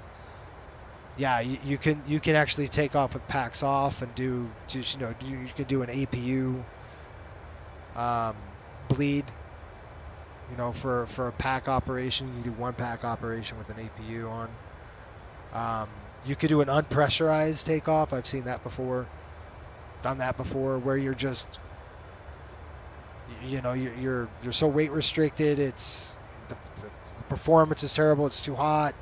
LaGuardia, I've seen that in a 300. It was unpressurized, so the APU didn't work. We had to fire up both engines, and yeah, it was cool. Oh yeah, the coaches may get the bonus for the President's Cup, and players might get too. The players are not going to throw it. They're going to want to win. I know that. I'm just like, being selfish and going, well, this would be fun if they didn't. Yeah, so just, Captain, it just depends on the conditions, right? Depends on what your performance numbers are. Delta 5835, You could throw the I see you packs going off. course. You got to remember, turn those puppies on. You get That's the only problem. Papa Romeo to Indigo, Echo. Especially like at a Denver. Delta 5835. That could be an issue. Proceed direct Gurge, Golf, Uniform Romeo, Golf Echo. Gurge. Okay, Roger. Gurge, Delta 5835. Thank you. Is Atlanta on? No, I am going to hit the restroom here. Lav time. What do you guys want to see? You want to go external when I hit the lav or what? You want a dash view? Tell me what view you want. I can do something like that. I can do a wing view. Delta 5835 for direction to fly U1, flight level 380 is 400. We can do something like this. 380, 5835. You tell me what you want to see. 5835, Roger, climb maintain, flight level 380. We can do like a GoPro view, which is like back here.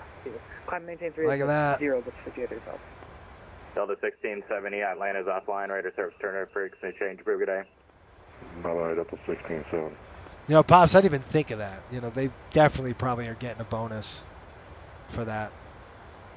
We'll do a burn check here just a minute once I get back, but I'm definitely going to hit the restroom. Tell me what views you guys want before I take off here for a minute. What do you want to see? You want a wing view? You want this view? You want an outside view? Why is my dog outside? In the chat, let me know. I'll give you an idea. I told you 1447. So just about 1 hour from now, we'll be starting our descent into the, I'm going to say Boston. It's not Boston. It's Baltimore. No preferences on the views. All right, let me call up Jax. Jack Center, Riptide 5804. Riptide 5804, Jack Center. Can we step away for about 5 minutes or so? That is approved. Call me when you're back. I will go. All right, I'll be back, folks. I'm just going to step away for a minute, hit the lav, and we would call the flight attendant. Flight attendant would come over here, and then I would go out. So you always have two people in the cockpit. Somebody would be on the respirator. He would be on the FO, whoever the FO was, he or she would be on a respirator, the oxygen. I'll be right back.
Delta 5853, Atlanta is offline. Radar service is terminated. Frequency change approved. Good day.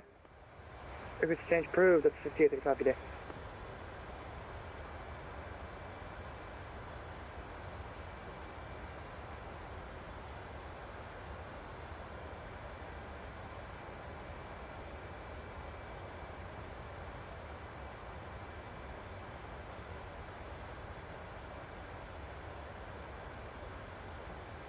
Jack Center, American 442 and back. American 442, roger.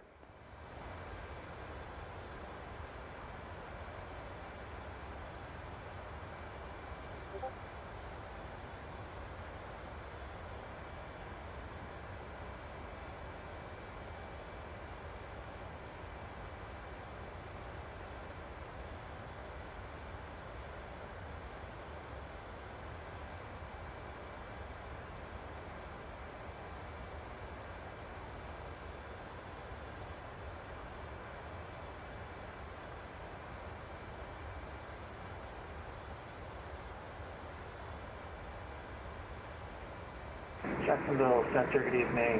Ascension 652, flight level 310. What was that call sign? Ascension 652. Extension 652, Jacksonville Center, good evening.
Delta 101, Atlanta's offline, radar service terminate, frequency change approved, good day.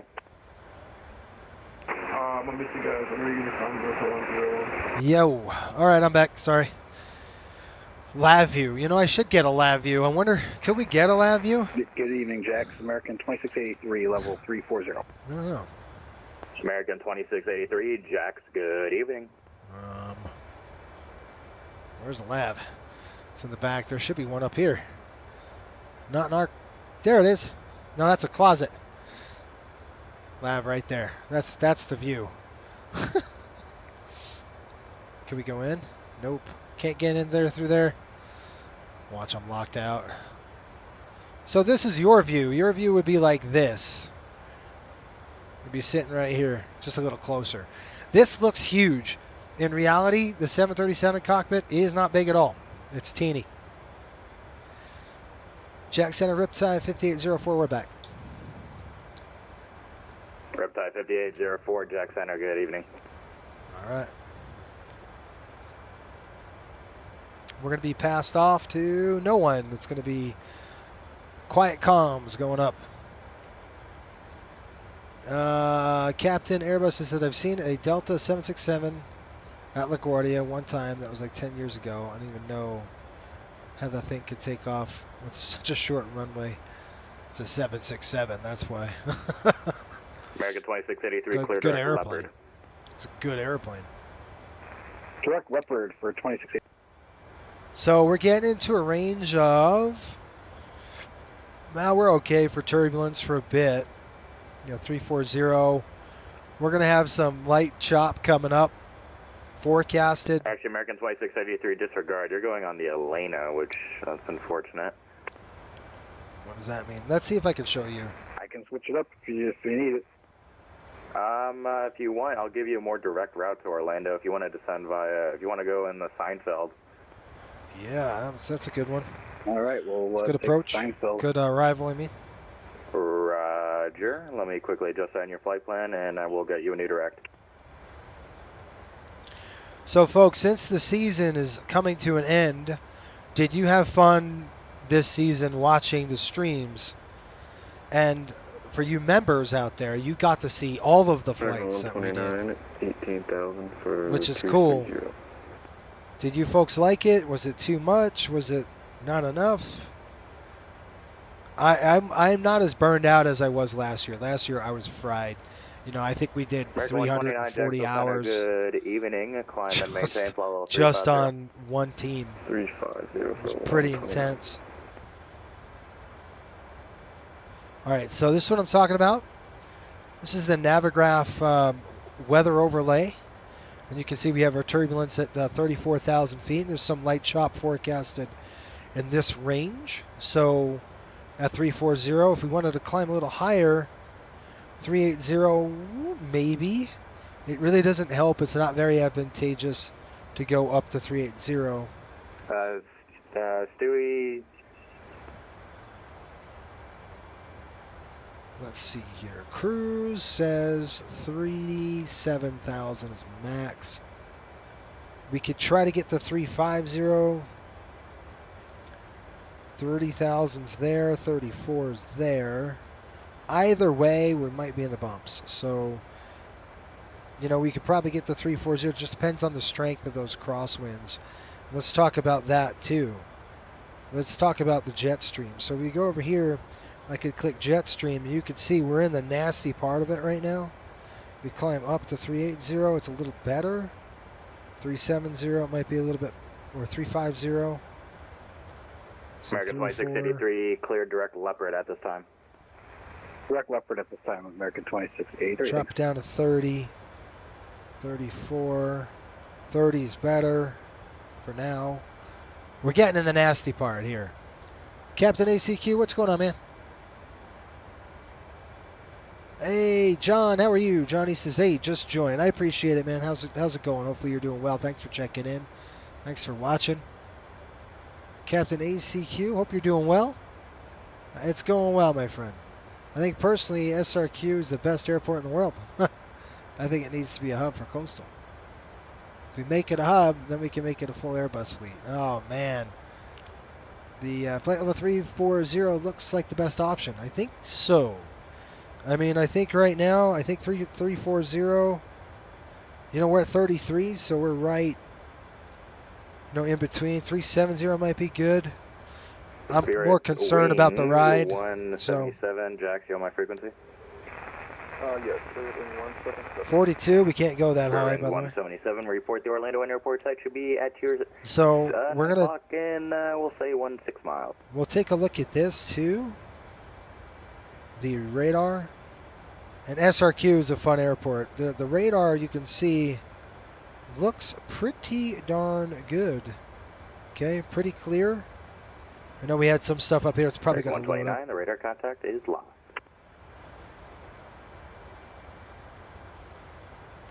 And Stewie 652 cross Bass, side to maintain 1 to 3,250 knots. The Jacksonville altimeter 3014. Cross Bass at 13,000, tension 652. Alright, let's see what we got. Are we in it? We start getting to those bumps, we're going to have a issue maybe. Highest 737's 410. That is exactly right. It depends on weight. Okay, so we couldn't go to 410 right now. We're too heavy. The highest we can go, and that's not even factoring in buffer. You can't just look. You could look in your. Turn left heading. You could look at your FMC and go, "What's our max altitude?" And you would be very. You wouldn't be correct thinking it's 370. It's not. Right? That's your max. That's not calculating chop. That's not calculating buffer. Nope. So I would be 1,000 under that before I even think. So 360 I would say is our max altitude. Because your winds, your weight, all that stuff. Buffer, turbulence. Clear visual approach, runway 35 right, and runway 35 right, you're clear to land. You can start to see a little bit of bumps. Not too bad though. It's pretty benign right now. But I expect to get worse as we get pushing northeast. Actually, no. United 844. Unfortunately, I don't have any direct for you at this time. Jason, what if we add a nice Piper Cub to the fleet? We could probably afford that Piper Cub. I would love a Piper Cub. A fun airplane. Look at that, 115 knots on the nose. This is going to be the worst section in terms of, jet stream, and it's just going to be brutal. We could try to climb, and there's another thing I can show you on what to do. If you go to your paperwork, and we can pull our paperwork up here. If we go to, where are we? SRQ BWI. So if we go to our paperwork here and we take a look at, we'll do a burn check. We're going to Bland. So let's see what we got. Bland's right there. We're estimating Bland with approximately, how much fuel on that bad boy? 13,000. So we're burning 500 pounds less than forecast, which is good. I want to show you this though. This is our little cruise chart that we can use. So we got Bland, then Bags or Bogs, and FA. So if we go, all right, we're at 330 right now. So if we go Bland, go straight across here, Bags here, FA here. We got 290 at 121, 290 at 121, 290 at 121. So all that's the same. How are we doing at 370? Now we can't go that high. Remember, we can only go to about 3.5. 109, 109. 109. So we know we're having a decrease of winds at that altitude. So it might be advantageous for us to climb to 350. Especially if we're going to get in the turbulence, I think, either way. I don't think we're going to get out of it. But the winds are forecasted to be less potent at the higher altitude. So maybe we take advantage of it and do a step climb to 3.5 and see. So let's just do some calculations. We're going to come down here to your cruise page, and I want you to just type in 350 and hold. And what it's going to do is going to calculate, are we going to save fuel or not? So we got a 1.6% savings, which is pretty much negligible, but our fuel with the step is 8.9 versus when we land, we're forecasted at 7.9. It's 1,000. That's pretty good. 1,000 pounds of fuel, ish, right? Of savings. That's a lot. That's So let's do the math. Especially up in Baltimore. So 1,000 pounds of fuel in Baltimore right now.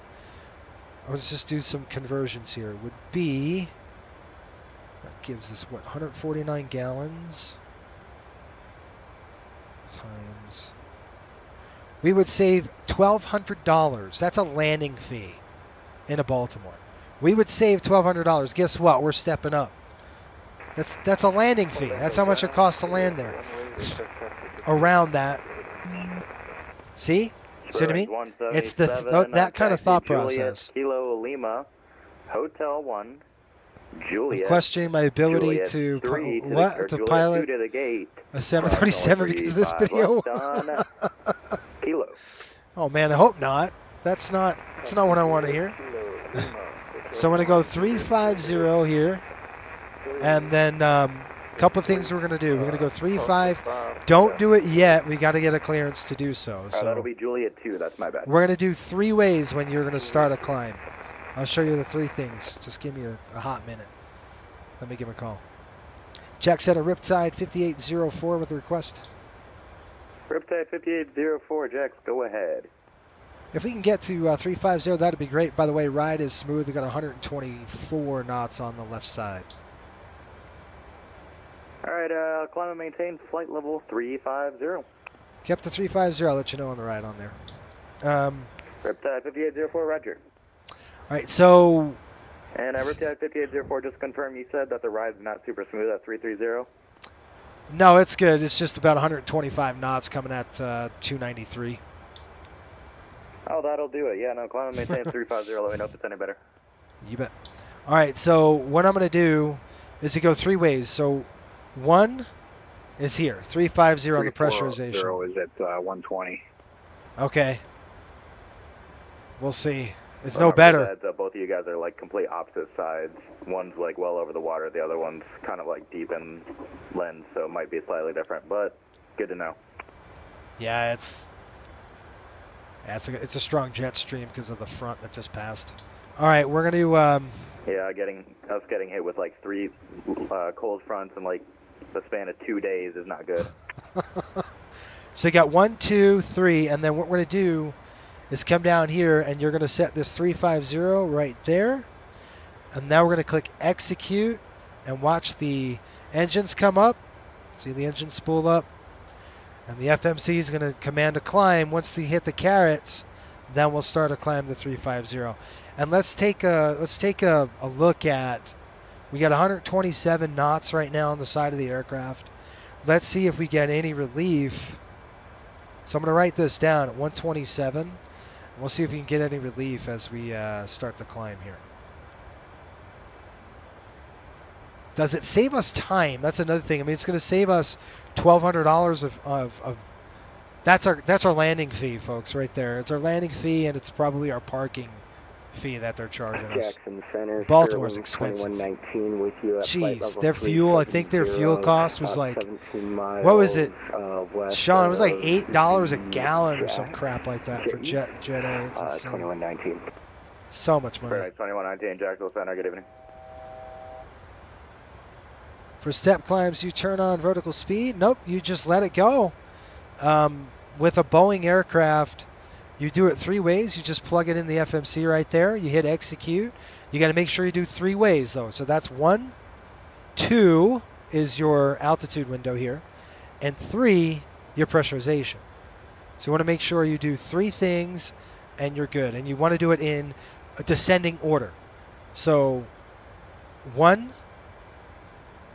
2, 3.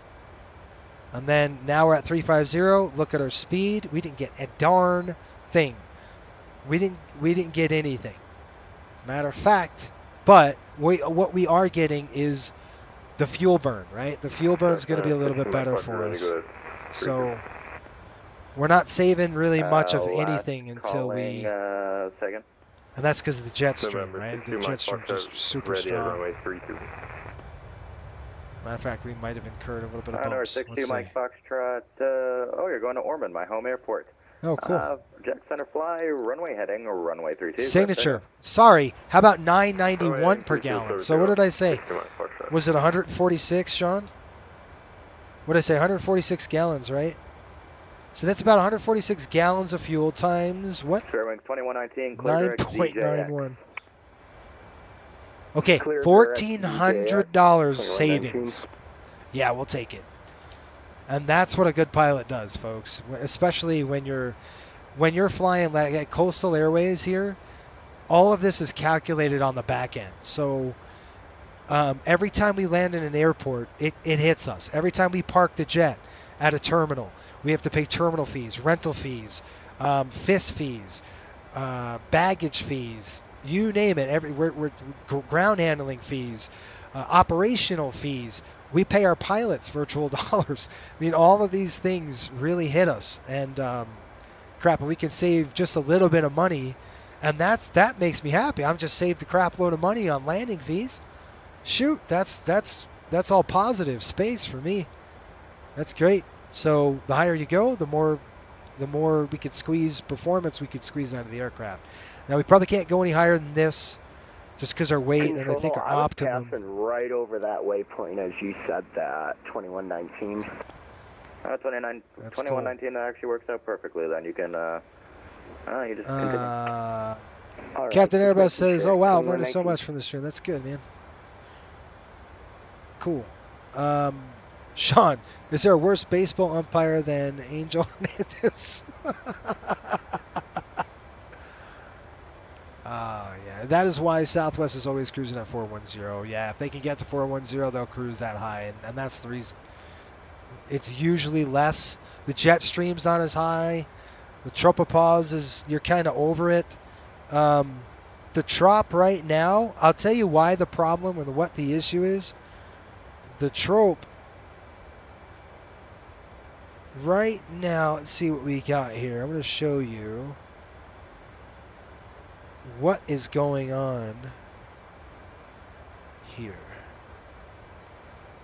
If I can get it back. So let me throw the release up and you can see. See what I've circled here? I got 365 circled. Radar contact altitude. 348, 348, 384, 54, 54, 51. Roger, climb maintain 900,000, clear direct, Craig. 9,000 Okay. direct, Craig.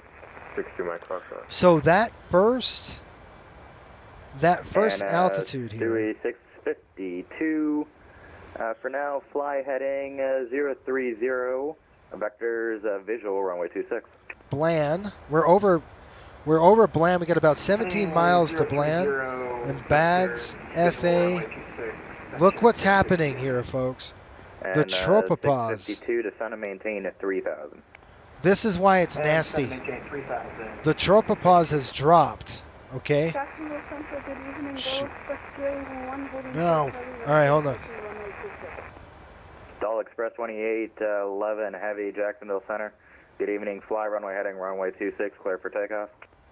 So Fly runway heading clear for takeoff, runway 26. the trop is right here. This 365, that's 3,000, that's 36,000 feet, 500. 36,500 feet. The tropopause, we are above it, and usually when you're above the trop, we're not above the trop, right? We're sitting at 35,000 feet. So if we could get above that number, guess what? We would be pretty much above this weather. But we're not. We're right in the middle of the tropopause, which means strong jet streams, turbulence. So we need to get above this number, and I can't because we're weight restricted. All right, so I can't push up. By the Grinch 5 arrival, Look, landing north. 54,000 feet, arrival, and it's dropping. The tropopause is dropping, which is good for us. We won't get past the trop until wind guard. United 844, So Washington's offline, ready to service 200, exchange for good day. we're going to get a handoff. Just to let you know, at wind guard, let's take a look at this. 5804, Washington is offline, radar service terminated, frequency change approved. Good night. Hey, thanks for the services. You have a great night. We'll see you. Riptide 5804. That's good. That's good. That's good. All right, so hold that thought on wind guards. I wanted to try something. All right, so let me go ahead and change frequencies here. We're going to go 121.8, 122.8. I can't wait to get my panel back working. It's just not. 122.8. Flip it over there. We're done. All right, let's go back to the release, and I'll show you folks what I'm talking about. So let's do a little practice. 36,000 feet here, 34,000 feet here, 34,000 feet here. It's not until we get to wind guard where it goes down to 25,000. So let's see at wind guard if the upper level winds have decreased. Okay, we're going to check it out because that means the tropopause is dropped. And we're over the trop, and that's why you want to fly as high as you possibly can to get over the dang trop, if you can get it. Okay? Something to think about. Let's check it out. So we've got, and I'm going to show you on the charts where we are. And we're climbed up to 380, so take a look at this. Open this up here for us. All right, you see we're at Bland. So at this is at Bland here now. We're going to go Boggs, FA, wind guard. And you can see it's going from red. Yeah, it's going from red to green because the tropopause is dropping. It's getting that really thick pressure here, that low pressure system. it's a low pressure system. I could tell you have a low pressure system pretty much centered just north of Baltimore, somewhere up here. Because look, that's a huge trough. Look at that trough. Big old trough down there. That's what we call a trough. When it dips, that's a trough, and then you got a ridge line to the west. That's a ridge. You got a ridge and then a trough. So right now we have clockwise rotation here somewhere, high pressure over here. I'm guessing. Let's go ahead and check it out. Just kind of looking at the jet stream. Let me look at, let's pull up weather. We're going to go aviationweather.gov, and let's pull up the products page. We're going to talk about prog charts page, and I'm going to zoom out just a minute. We've got lows coming. A nice ridge, but yeah, you can see there's a ridge. I'll show you can't see it. All right, there's your, remember it's that low pressure we were talking about. It's right there. So you have this low pressure system right camped up above, just right in like Ottawa range, it looks like. By the way, we might get into that crap this weekend. Oh, I don't have to fly there. Sweet. So we got this counterclockwise rotation right over here above this low, which brings this big old trough right there. That's why your jet stream's so dang high. High pressure here. This is the ridge. Ridge comes in. Whoop. Drops like that. And does that look like that? See that? You can tell. Low, high. Low and high right there. And what's cool about the Navigraph app is I can change this to MSL pressure, and I can see it visually. You start zooming out, there's your low pressure right there. And there's your high pressure right here. So you have this big old ridge, you got this huge trough, lots of wind, and now you're going to have this low up here. Now another thing is the isobars. Take a look at this. It's hard to see when you're zoomed in a little bit just because it clutters it. But if I zoom out, you can kind of see the isobars here. Let me see if we can see it better on this chart, because we might be able to see it better on this chart. So the isobars, and when I say isobars, I mean these things. This is an isobar, okay? The closer they are, the stronger the wind gradient. Pressure gradient's going to be stronger, which means wind. Lots of it. So there you go. Really, really nasty crap up here. When the cold front moves out of the way, it's going to be followed by, usually in the winter, you'll have some strong squalls. Summertime, you'll have a squall line. That's what we call squall lines. You know, it could be 100 miles in front of this front, because it's really cool. I love weather, folks. I love it. I love studying weather, learning about weather. So check this out. When we're dealing with a fast-moving cold front like that, I'll show you what's happening. Especially in the winter. You get a winter squall. It's nasty.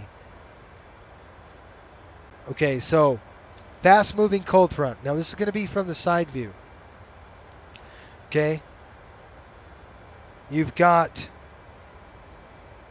cold. This is a cold air mass, all right? It's a cold. Cold air sinks. All right, so this is a cold front. Now, usually colds will overtake a warm front, warmer air.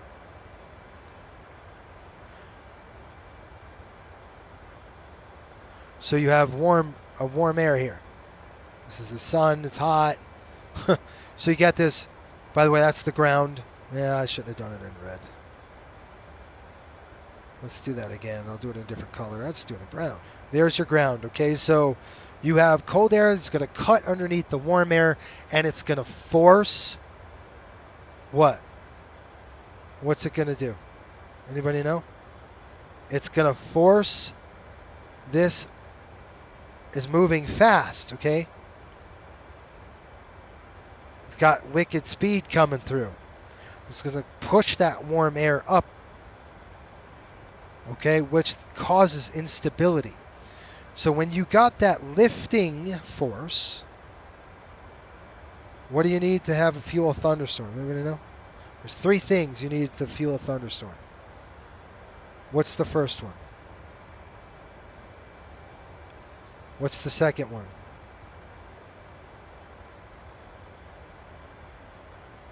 All right. What's the third thing? Anybody know?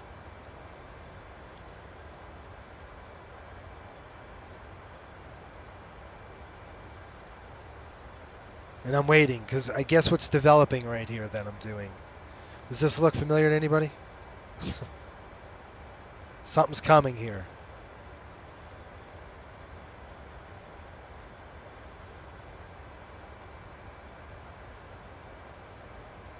There you go. What is that puppy? That's a thunderstorm, right? You got lifting, instability, and moisture. And then you get a thunderstorm. Right? So you got a lifting force, the cold front pushes under the warm front, pushes everything up. You have instability, the air, if the air is unstable, it means it's going to lift, so you have a lifting force, plus this drives it up. Can a mountain create a thunderstorm? Anybody know? Let's say I have wind here and it's blowing hard across the ground like this. Would this cause lifting? Yep. This is why Tornado Alley is so nasty, and I'll show you why. You know, Tornado Alley is in the mid part of the country, the United States, and there's a good reason for it. So I'm going to butcher this, so just bear with me here. This is the United States. Not really. Got to draw Maine, right? Comes up like this. It's just a little flat like that, and we come down. You get it. Florida, Texas Panhandle, all right? California, you get it, right? So you have a mountain range over here, don't you? Called the Rockies. This is why Tornado Alley happens, okay? You got this usually low pressure system, which is rotating counterclockwise, and it's driving down. Then you have another system coming up. You have a jet stream pushing. These two meet. What do you get? Whoop! Nothing but nasty thunderstorms all in this range. That's Tornado Alley, folks. That's why. You have these two systems that meet, boom, they push, and the jet stream just throwing it that way, and there you go. Convection available potential energy. That's exactly right. So, you know, you could get all of those things. You get the energy, the moisture in the air, a lifting force, instability on the air. You've got it. Same with the mountains. You can get the same thing up here. You get this, it's called terrain lifting. Terrain lifts it up. If the air is unstable and there's moisture, here come the thunderstorms, and they're coming over here on the lee side. Pretty cool. Cool stuff. Hope you enjoyed that. Did you really think you were going to... Are we past it already? Dang it, we passed it. All right, what's the weather? Look. Where's the tropopause? We just passed it. One guard is right behind us. It's Polly, but after Polly, it was one guard. I'll show you. We've got about 166 miles to descent. Let me show you. Look at the winds. Did you guys see the winds? I want to show you this because the theory is correct. So if I zoom in or zoom out, you could see what's behind us. Right here is Weingard. We passed it. And look at the winds. Anybody see the winds? Look at that. 75 knots, folks. We went from 127 down to 75, and it's going to get better. It's only going to get better because we're way above the tropopause. The tropopause is sitting right now at 20, and that's not all the time. It's usually, but the trop right now is approximately 25,000 feet. So does that theory hold correct?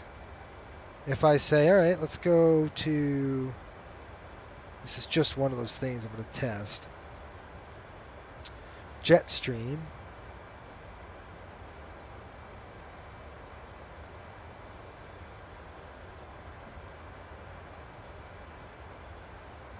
Yeah. You can see at the lower altitudes here,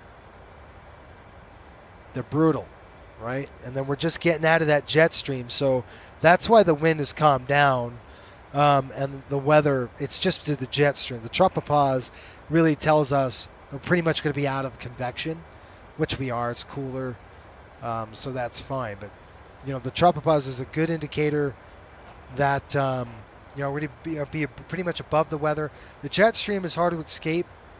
It's just one of those things that's just tough to escape from. But we're getting out of it because we're finally getting into a low pressure. We're kind of out of that ridge line, and now we're getting into the low pressure system. Okay. Was that fun? Did I bore everybody on this thing? Probably. All right, let's talk about the Raven 6. Let's get a good game plan on descent. So we'll start descent planning now, about 160 miles. I like to do it about 160 miles away, depending on the weather. It's just because it's, if you don't plan, you're not doing a good job. You're planning to fail. So always get yourself a good. You should be bored out of your face on the descent because then you have nothing to do. So all the planning starts right now. Let's take a look at the first thing, and that's weather. We're going to have a weather change in 15 minutes. So let's take a look at this. 15 minutes right now puts us at, what was it, 1430 local this time. So it puts us 45, so 41, 1448. So we're going to be in the descent before the weather changes. So we need to get the real world weather right now. Let's go ahead and pull that up. I think we could do it through here. We're going to take a look at the arrival weather at Baltimore. Right now, ooh, look at that. 240 at 14, gusting 27. I'm going to pull that on my Navigraph chart. So I'm just going to look at the weather and the ATIS and the real ATIS 53 minutes ago. It's supposed to change over soon, but we're not going to make it. Okay, we're not going to make that change. So we're going to have to use the real world conditions right now, what we have, I mean. So I've got winds 250. Let me show you. All right, there we go. 250 at 14, gusting 27. That's not too bad. We've got 10 miles visibility. Good. Broken clouds at 6,000. And we got a broken layer at 9,000. The temperature is 14, dew point 0.04. Altimeter is 2961. We've got remarks. Peak wind 240.29. That's at 0244 Zulu. Aircraft expect visual approach runway 33 right, 28. We are going to be taking the 28s. So runway 28, not 28, but 28. We got the weather intact. We know what we're doing with the weather. Now we're good on that, right? So let's go to our charts, and we're going to pull our arrivals. We're going to go to Baltimore, and we're looking at the Raven 6. And let's go ahead and open that thing up, and we'll show you what we're looking at. And I'm going to follow this with our FMC. So I'm going to have my head down. I'm just going to be looking here, kind of going through with you. So I want you guys to look at this. You tell me if I miss anything. I'm going to read it on the FMC. Okay, after thump, we're looking at thump 250 and above, 280 on the speed. Okay, then we've got Fezek, altitude 230, Then we're going to white. I've got flight level 230. Next page. Acro above 210, and I've got that. Then we've got DeFort, 18 and above. Yes. Walken coming in at 15 to 17, 280 on the speed. Then Jeho, 280, 11 and 12. Yes. No speed restrictions, but it says it there. Then we're going to go to Capo, or Capco, 9,240. And then Raven, next page, 6,000. Jetna, right there. Jetna's coming up. And no altitude restrictions there. Good. So I think we're good on that. Let's take a look at the next thing, which is going to be the... Are we in the bumps? I just want to make sure we're not getting thrashed around. Looks pretty good. Pretty light, and it's forecast to be light chop. So let's go into... Not there. Let's go into here again. And I'm going to go flip that over. I'm actually going to pin that chart. Let's go to the approach chart, and we're going to do... We could do an ILS, which we're not going to do. We're going to do the RMP 28. Yes, we're going to do it. Beautiful weather down there. No problems. Let's just get on the RMP and fly it. Or the RNAV. It's not going to... From Jetna. If it starts from Jetna, it's going to help us. This goes to iBuild. Really? No. Anyway, we'll start this. We'll just take that and go straight in. I'll show you. The plan is anyway. We're going to go ahead and hit iBuilt or built to Zukub, and then we'll just go to Hertz straight down and in. 2600 on the MSA. That's fine. Procedures not authorized for arrivals at built on Victor 308 eastbound. Mandatory is 11,000, max 250. So it's fine. Don't even have to worry about the minimums, folks. What we could do is just going to be basically a visual. Back up the ILS. That's what we'll do. So we will back up the ILS right here.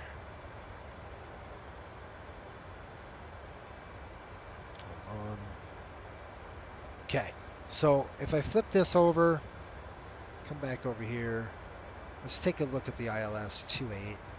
This is just going to be a visual approach, and we'll back it up.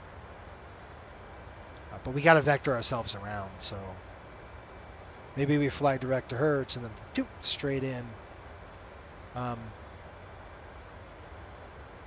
We're looking at what, 6, 8, 9 miles from Hertz.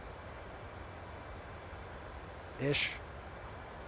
We'll back it up though. 109.7, 285. And then what was the other one? Do we know?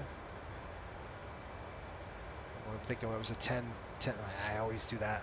10. Yeah, wrong one. 10 nautical miles from here.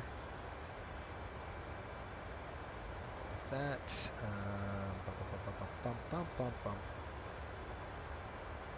To Hertz, pretty much the same dang thing. So there's no point, right? You see what I'm saying? Like, to fly, this doesn't help us. This RMP Zulu doesn't even help us. Okay, because we're pretty much going to be coming up. We'll hit Hertz anyway, and then we'll fly the ILS in. It's going to be a visual approach backed up with the ILS. Okay, so that's our plan. We good? Everybody okay with that? So we're going to go ahead and just set it up right now. We'll go 109.7. Let's get that plugged in. The comm, the nav. 109.7. Okay, I show 109.7, 109.7. That's inbound right there. Set. Okay. We're going to come up on the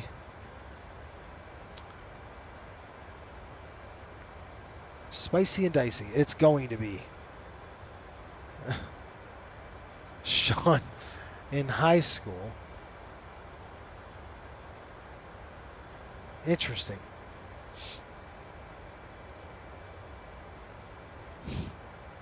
Plagiarizing her speech? That's interesting. How would you do that? Would you record it or something?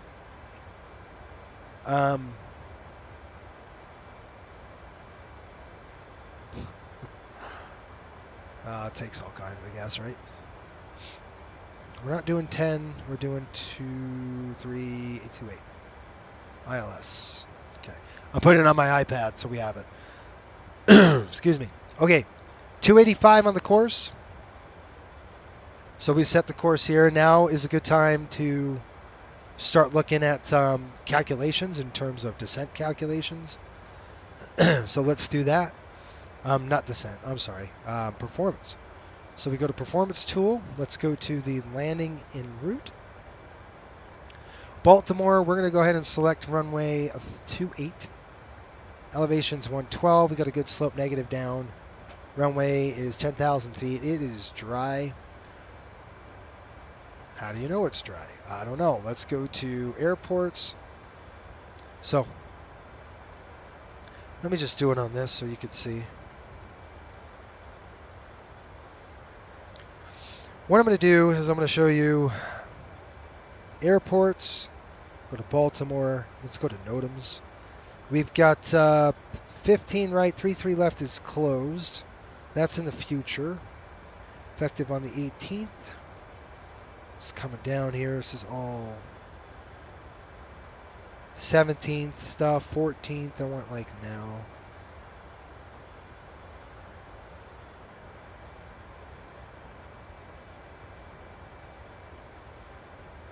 Okay, we got no FICONs. What I mean by that is there is no wet runway, right? So we're good, we're dry. That's what we want to know. So it's dry conditions. The weight we're going to pull in from here. Flap on this particular case, you could go flap 40. What that will do is help spool up the engines a little further so we could get out of there if we had to. You could keep it at flap 30 a little faster. You know, in wicked winds like this, you're at 10,000 feet. You know, you could be at a 40. You know, get you a little slower, but it'll spool you up faster. The engines are going to be at a higher RPM, is what I'm saying. So let's plan on that. Packs will be on. Anti-ice is off. Reversers are all operative. Auto brake is 2. Now we're going to add. Now the thing is with this. Oops. The thing is with this. What's the gust? Gusting 27. All right. So you figure if we're going to gust 27, you know, puts us at a 14. A 14 additional. Well, guess what? You can't go over. That's 14 knots additional on the ref. Okay? About 28. So we do want to stay at flat 40 just because of that. Our speed is going to be wicked fast. All right? The 40 is going to help us. Let's see how we do on auto brake 2. And click calculate. Uh-oh. Wind speeds must be in the normal format. Okay, so import the weather, dude. Sorry, calculate. Look at that. Look at that. Landing distance. 7,400 feet. Landing distance available is 98. Now that 9,800 feet is, I'm not even looking at that, and I'll show you why. We got 48 nautical miles top of descent. I got to shut my yapper. All right, we're looking at auto brake right now says 2. I'm just going to write this down. 98.46. Landing distance required 74.09. Flaps will be 40. Ref is coming in at 155 on the ref speed. Now, let's go over here and adjust this down to the Raven 6. We're looking at, I'm just going to set it at a hard altitude at 6,000. How's that? The punchline was the next comment, Sean? All right, all right. That's pretty good. I had to think about that. I heard a pun. I heard a pun the other day. By the way, I'm gonna start throwing puns out again like I used to. But 1, 2, it was hilarious.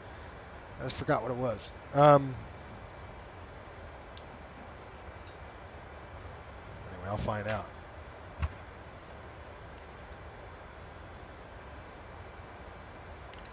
Oh man. Okay. Where were we? We got that down and set. What did I want to do? All right. I wanted to talk about a few things. Number one, remember I said that runway? They gave us that runway distance right here. 7409. Well, let's take a look at... Stupid. Let's take a look at this. Nope. This. And then we're going to go over here. Click that. And then we're going to go to airport. Let's take a look at our gates. We're not going to park at a gate. It's going to be on the FBO side, so we kind of got to look at that. Apron, cargo. No, it won't be in the cargo parking. Cargo complex. Let's go to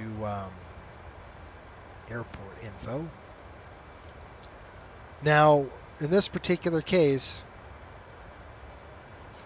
we want to land within the first third of the runway. We are not screwing around. The wind is rough.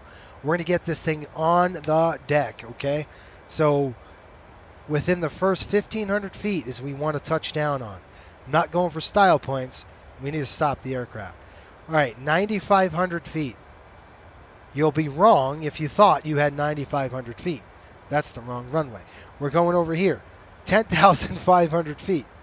All right, I want to probably put it down between the displaced threshold and this area. And we're going to be parking all the way up here, folks. So we'll probably try to get off. If I could get off on Romeo 1, that would be great. I don't know if I can because of the winds. Maybe we get off on Gulf, probably a little more realistic. But I'm not there yet. Let's go to the airport info.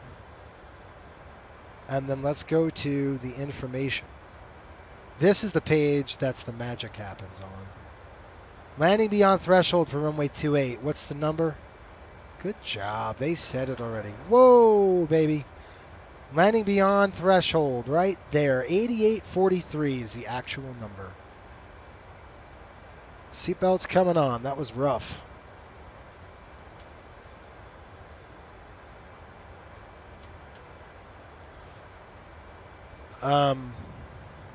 Yes, all is well. Captain Shammy, oh, Shaquille, what's up, buddy? Yes, all is well, and here and there as flight training allows. I got it. It's crazy.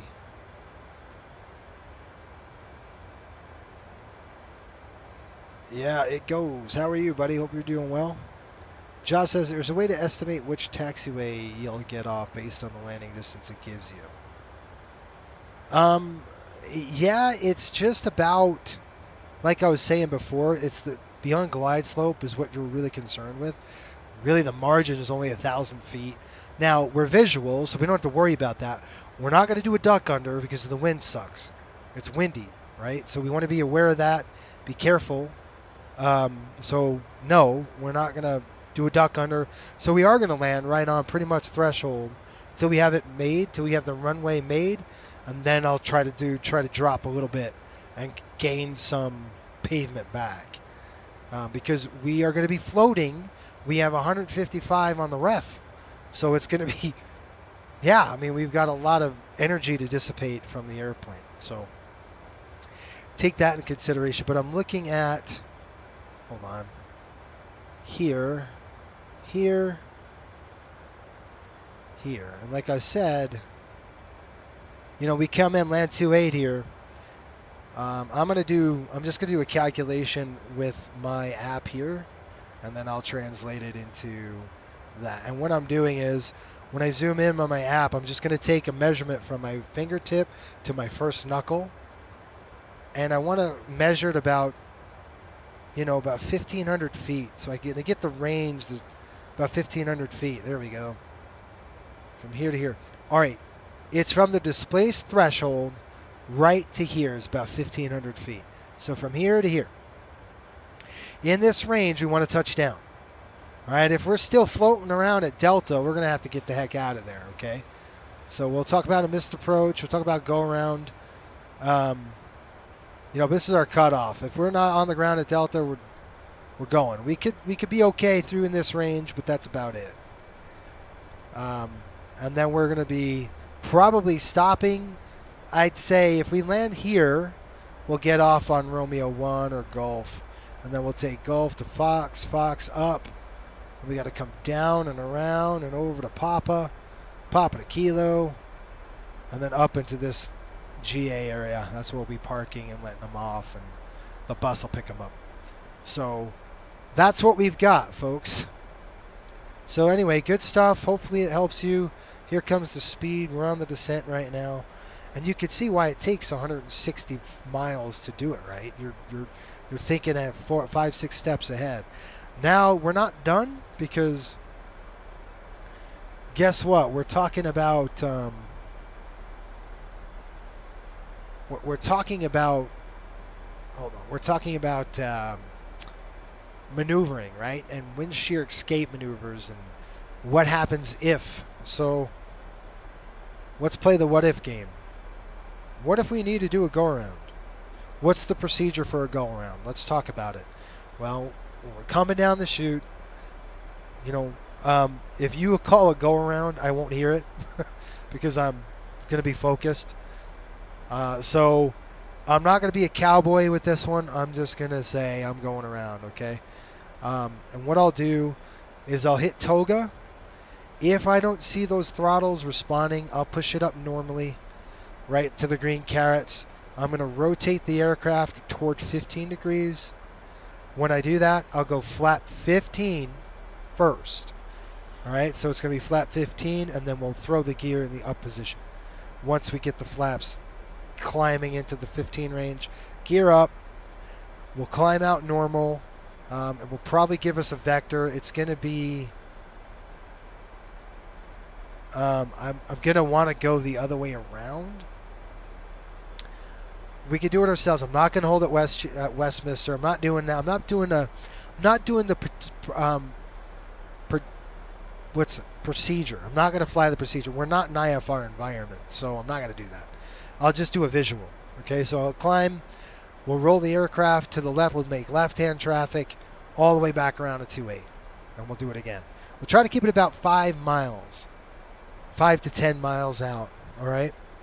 So last thing we want to do is come down here. We want to go into the legs or fix page. So what I want to do, let's go to the legs page. We're going to go next page. Next page. We got vectors. See the vectors? I have to set a runway up. So click arrivals. We're going to go ILS 28, execute, legs. Next, next. Runway 28. You see the runway 28 in the scratch pad? Just dump it down into the scratch pad. Go to your fix page. Throw it in the fix. Slant 15. Now this is a Coastal Airways SOP. 5, 3. So it gives us 3 rings now. You can see I drew 3 rings around. Now we're 850 feet above profile. I'm not too concerned with it yet. So I'm not going to throw any speed brakes in. But you could see what that does for us. I've got a plan view here. And then I'll go legs page. And I'll next page it over. Next page it over. What are you doing? No, that's the wrong page. There we go. All right, you can see these rings. You see those rings that I have there? What is going on? Oh, wow, low battery. Shoot, I need to plug this in. I'm going to lose my FMC. We'll have a problem. Okay. You can't see it, but you can see right here, if I go next page, do you see those rings? I'm going to back it out a little bit. These rings up here, that's 15 nautical miles. If you guys watch the stream, you know this already. This is a kind of standard procedures for us. A 15 nautical mile ring, we're going to have to start slowing the aircraft down at a good speed. The 5 nautical mile, we better have gear down flaps at least 15 and preparing, all right, to get it real slow for the approach. So that's what that does for us. That's why we do those rings. And if you really wanted to take it a step further, you could do this, which I'm going to do right now. And really, it doesn't really matter with this airport, but if you were flying into a higher terrain type of airport, you'd want to do this. Okay, so we're looking at 360 to, yeah, it's probably a 2600. So what I'm going to do is I'll show you, we'll come down over here. We'll go to the legs page again. Next it over, next over. Throw the runway 28 in your scratch pad. You're going to go to your... now there's a couple ways we can do this.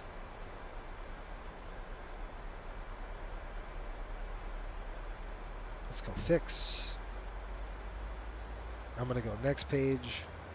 All right, see how the throttle's coming up. You want to take a peek, see what's going on. See, we caught profile. That's why I say don't freak out. Don't throw the brake just yet. It's too early. Go to BWI. Throw that in there. /25. And I'm putting a 25 nautical mile ring. That 25 nautical mile ring is our MSA, our minimum safe altitude. So you know, once you get that ring, we got to be about that 2600 range. And we'll be in good shape. How's that? Does that help everybody there? Good stuff. Okay. Coming down the chute now. Anybody on frequency? No. Let's get the CTAF over there. It looks like, how many? There's one tower, so there's one CTAF frequency. It's going to be 119.4. So we're going to go ahead and change that right here to 119.4. Does anybody have any questions?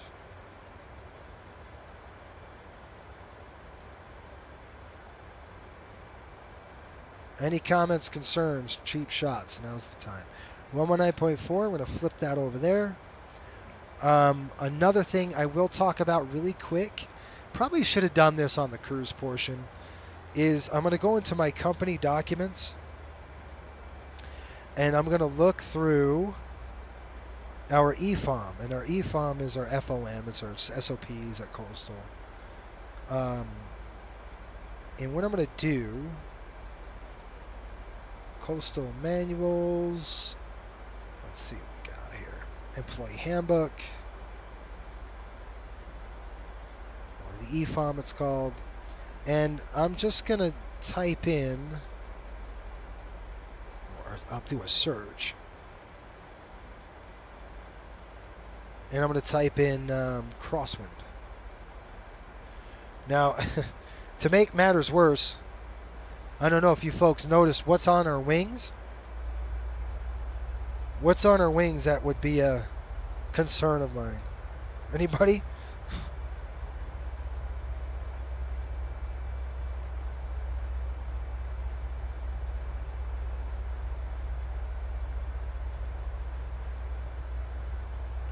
While I'm looking.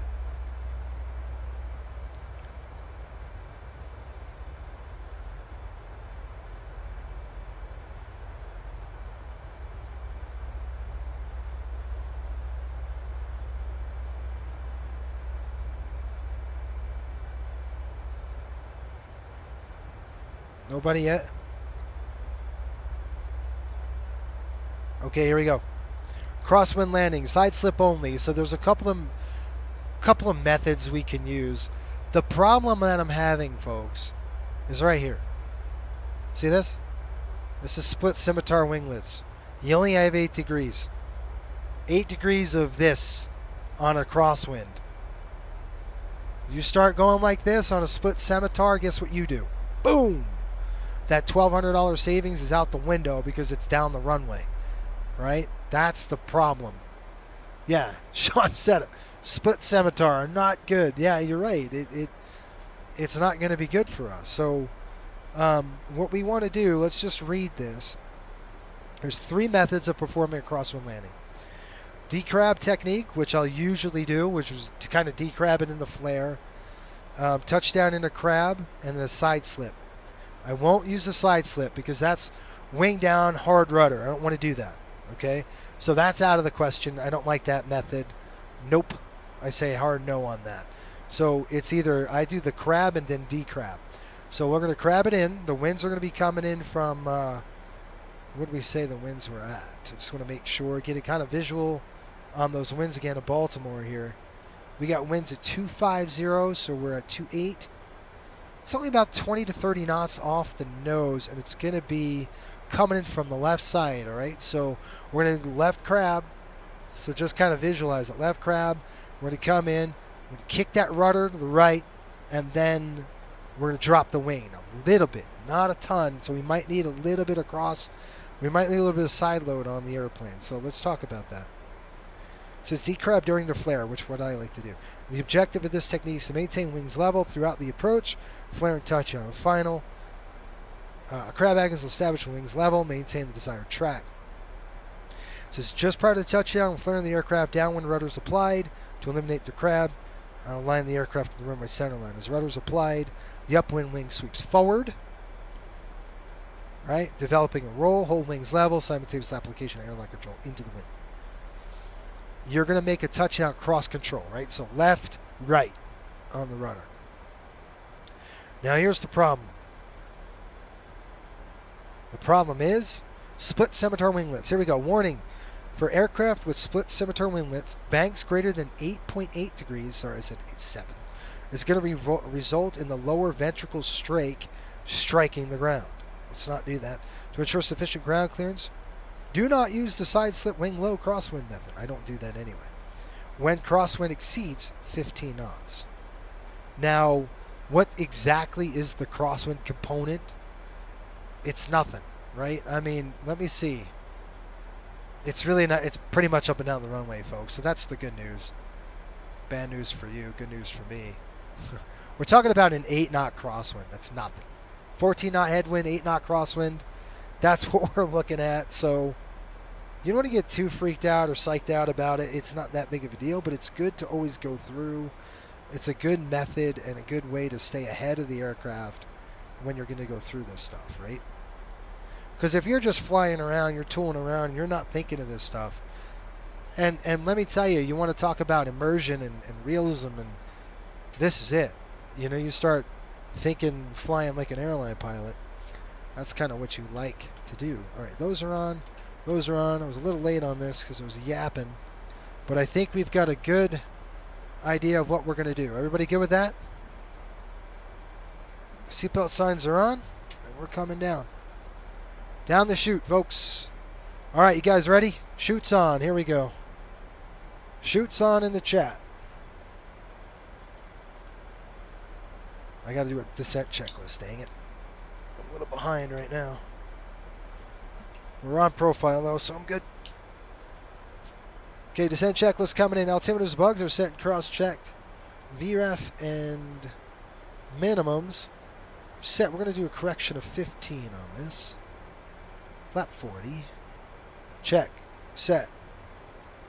Auto brakes on 2. Start switches are coming on, especially in this turbulence. They're on right now. Recall. It's going to complete that recall. All right, checklist is complete. Chute's on. Here we go. I don't know, guys. Your radio's silent. Does this stuff help you? I hope it does. All right. This is so restrictive, this parachute of mine.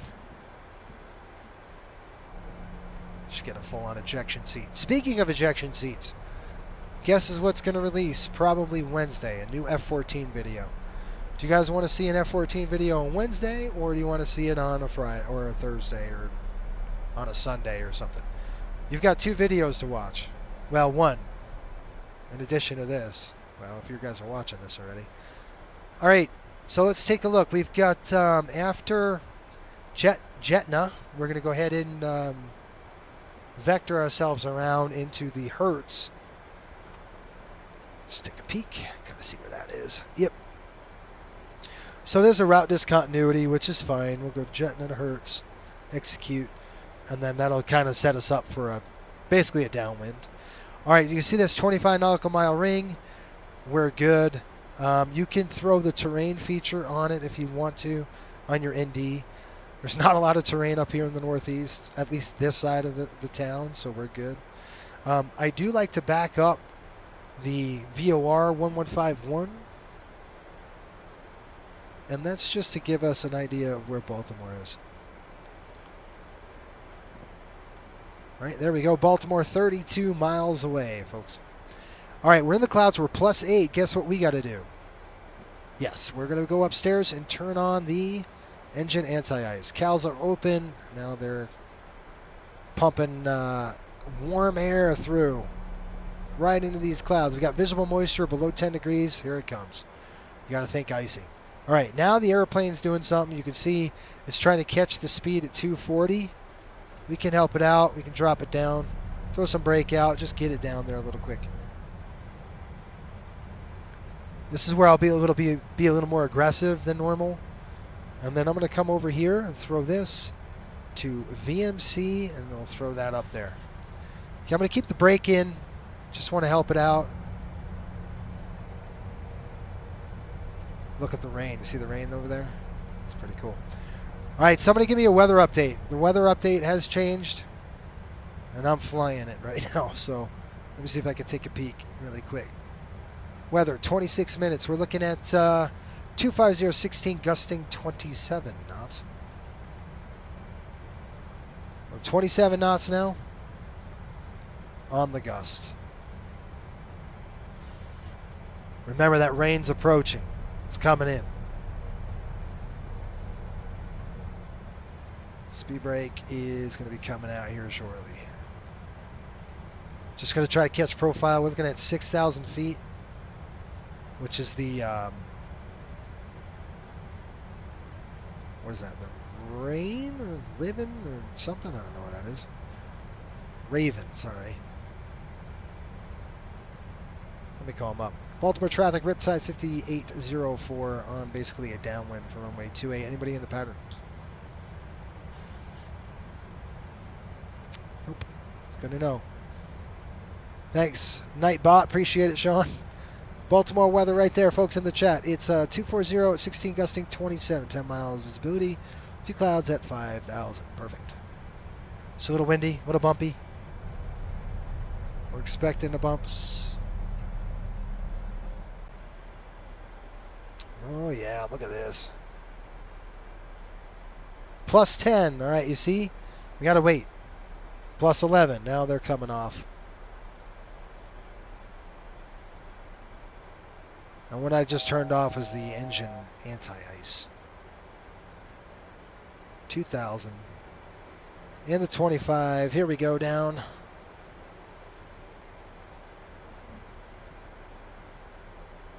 Was that water down there? It doesn't look like it. Okay, that first 25 nautical mile ring, that's the MSA, so we're good there. Just trying to throw some lighting up here. Here we go.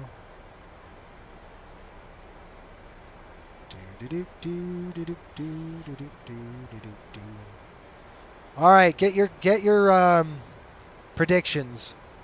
How soft and where are we going to land this thing? Are we going to get within the first 1,500 feet of the runway? Anybody? That's my goal. I don't care about the softness. I care about getting it on the ground. That's what I care about the most here. Take this over. If we have wind shear, okay, what we'll do is we're going to do a wind shear escape maneuver. So we're going to take the throttles and we're going to push them straight up. So we're going to take our college ring and go straight through the ND here. Just straight up, push it through. And then we're going to get the airplane on the stick shaker. So we're going to ride the stick shaker all the way up. All right, we'll just keep pumping that stick shaker, and we won't touch a thing until we're clear. So if we get wind shear, that is a possibility, especially with this wind. All right, so that's our wind shear escape maneuver. We briefed that. We also briefed the missed approach, or the go around. It's not really a mist, it's a go around. There's some rain here. You can see some Ragga through the clouds. You know, if you can see it underneath. So there's definitely some moisture in the air. 15 nautical miles, we are approaching. That first 15 nautical mile ring, that's when we'll start slowing the aircraft down. 210 on the speed. We'll take it out. I got a visual on the runway already. That is runway 33. We're going to go around to runway 10. So basically take you out to Chesapeake and bring you in. It's going to be a beautiful approach, folks. You're going to love it. Hang tight. I think you'll like this. I'm trying to get my viewpoint good. There we are. I was only sitting just a little further up. 29070. We've done our descent checks. What am I missing? 206.5. What's the altitude? 206.1 now. Shoot.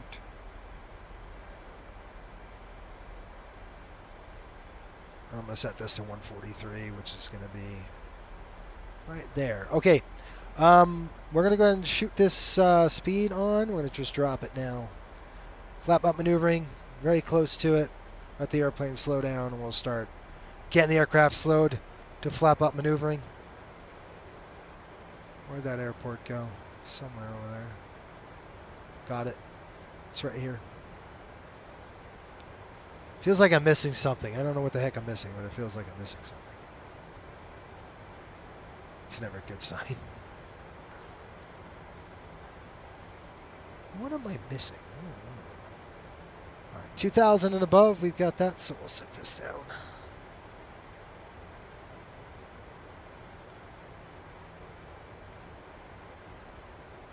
Okay, get ready for flaps. We're going to go set the flap 10 here. I mean flap 5. Right when I start this turn, we're going to go flap 5, okay? That's a good plan.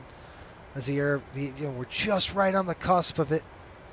Like, we're 228, so we can set it right now.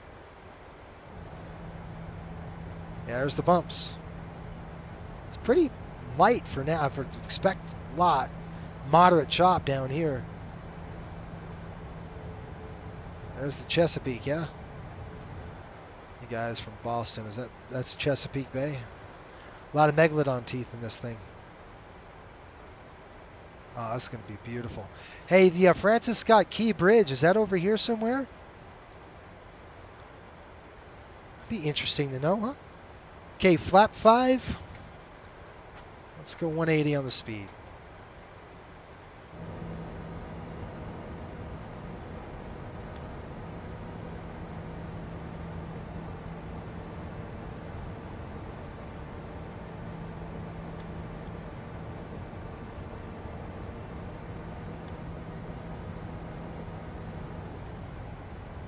That's pretty, huh?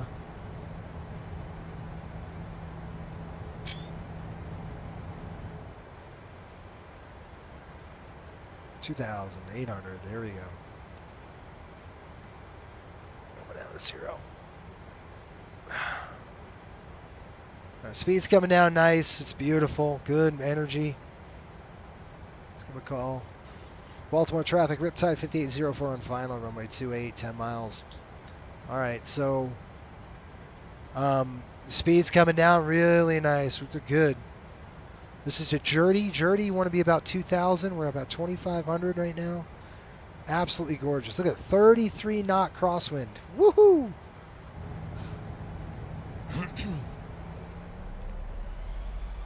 See the engines revving up there. Engines are revving. Looking good on speed. This looks like a good approach. Path, I want to set this down just a touch because I want to see everything. There we go. I wonder if I can move up just a minute. I don't know if I can. Ugh. No, I can't. All right, here it comes. You flew over it. I thought so. It looked like it. Speed brake is armed, sir. Thank you. Okay, gear down. We're going to go flap 15. We're going to slow down 15 speed. Here we go. 2,000 hit. Right there.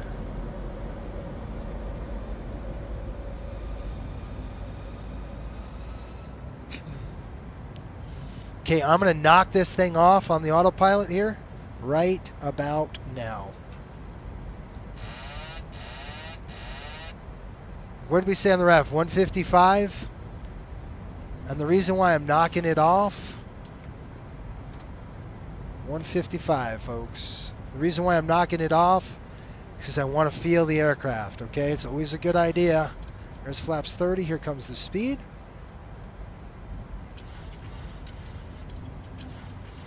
One more notch of flap, please. There we are. Okay, coming, correcting speed. Let's get back up there. Let's get our ref up. See how the gusts are? All right, let's do a landing checklist. Okay, landing checklist. Armed, speed brake. Armed. Holy crap, coming back the other way. Landing gear down, 3 green. Flaps 40-40 green, light on speed. Here we go. Baltimore traffic, Riptide 5803 on short final, runway 28 Baltimore. Okay, so I'm going to feel out the aircraft here. I am not paying attention to the flight directors. Could care less about them and what they say. All right, now it's just look out the window, and I'm slightly high, and that's okay. Not really, but it's okay. Now I can just take out a little bit of correction. See how the speed's dropping? All right, you don't want to drop it too much. There's that buffer I was talking about. Whoop, there's another gust. 20 knots now.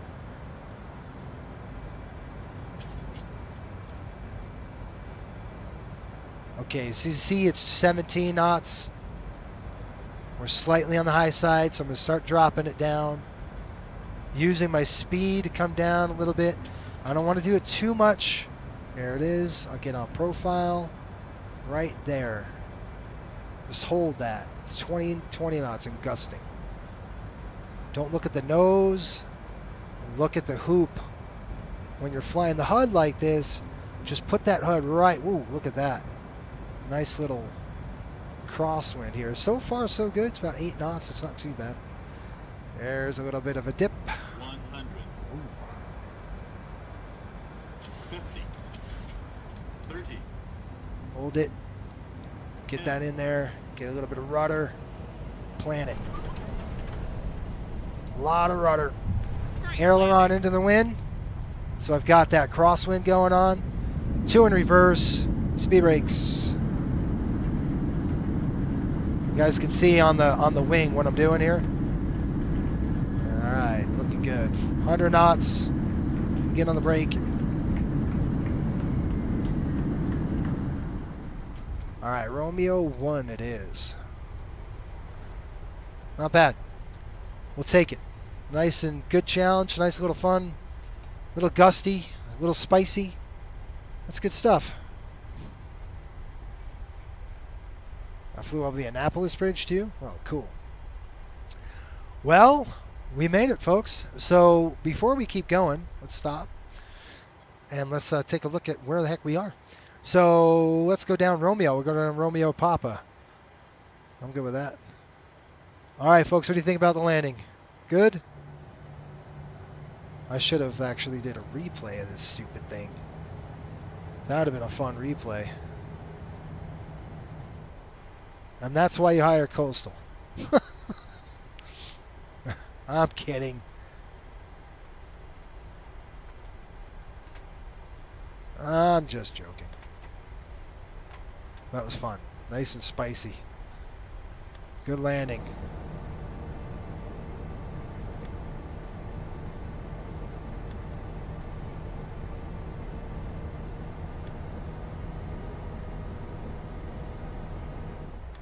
Baltimore traffic, Riptide 5803, clear of runway 28, Baltimore.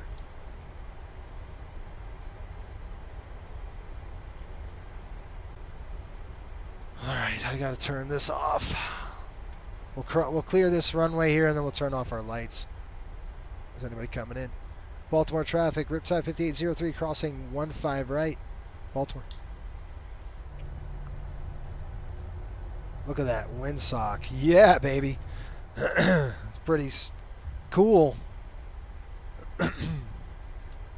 Look, a Coastal 900 sitting there. How did that get there? I got a Southwest. Looks like he's on the inners though, so no problem there. AMDB of this thing and see what we got. We're gonna go around Papa. We'll clear. All right, folks. What do you think? Was that fun? Fun for me. I enjoyed that. All right, let's turn those lights off. So landing lights coming off now. When return offs are off, taxi lights coming on. We will turn these two off. And then down here, that's off. We'll go wing off and taxi light is on. I will shut off the window heat and I'll shut off the probe heat. We're going to go ahead and throw on the APU, but not right now. It's just going to burn more gas that we don't have.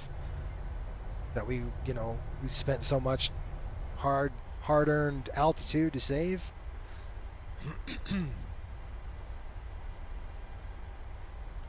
Where's that southwest? Where are you going? Okay, you're going that way. So we're going to go down Papa to... Let's see what we're going to do here. We're going to go down Papa straight ahead. Baltimore traffic, American 2424 is on a 10 mile. Final runway 33 left, Baltimore. 33 left. They're not landing 33s. They're landing the 28s. Anyway. It's okay.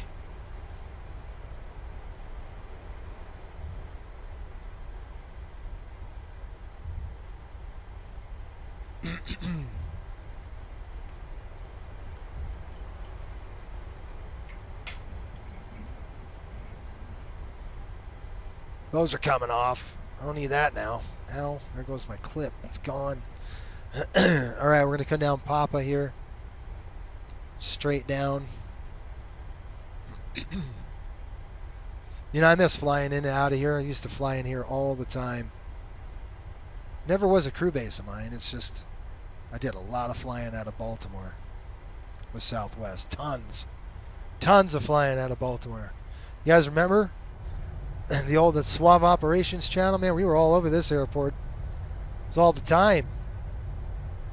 Based out of Orlando, man, we were here lots. It's quite fun. Let's go outside, take a check, take a peek. Well, the wings are together. That's good. Means we didn't slam it on the ground too hard. What are you doing? All right, let's go here. I'm going to come up to a weird intersection. It's called Kilo Sierra. It's weird.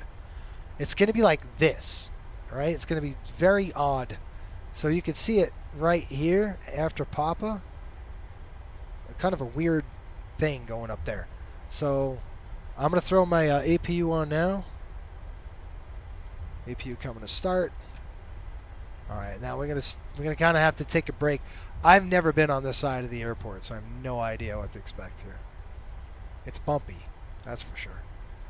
And it's a big downhill decline here. I think we're going to go straight. Look at this Baltimore guy. traffic, American 2424 is a 5 mile final runway 33 left, Baltimore. All right, we're coming down here. You see how it says Sierra Kilo? There it is. And that's Kilo. I don't know. Can anything hit it? Can we take Kilo down here? It looks like we can. Yeah, wingspan's fine. Just checking.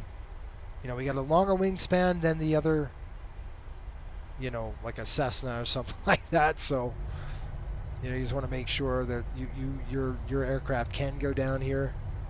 Wow, this is pretty cool. I like this. Whoa, I don't like that. Downhill, wee. All right, APU is lit. It is on. We've got a blue light. Here we go on the bus. The 2 APUs are on. BWI is... What's that? Goated? Yeah, BWI is cool. It's a cool airport.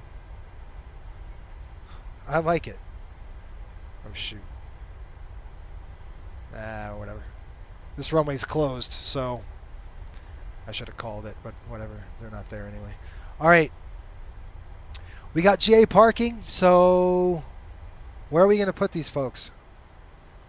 Go anyway. Look at the size of this ramp. Holy smokes. Let's go this way. We'll go right to this GA up here, this signature building, I think. We'll park it in here. It's a big ramp, guys. Holy smokes. Do you like the scenery? Who does the scenery? Does anybody know? Is it Latin VFR?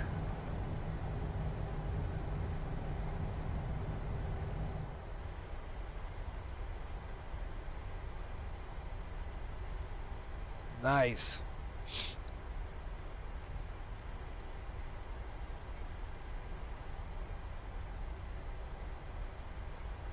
So I think it's safe to say this is a one-way only, right?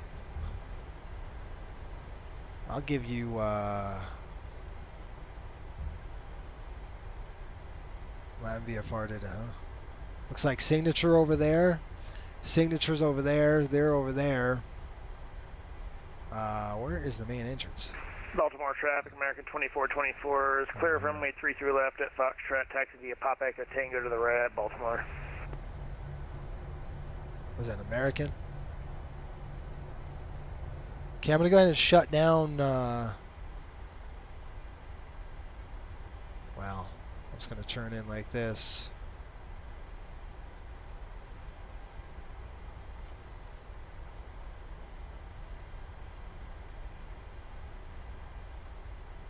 Yeah, we'll put them right here.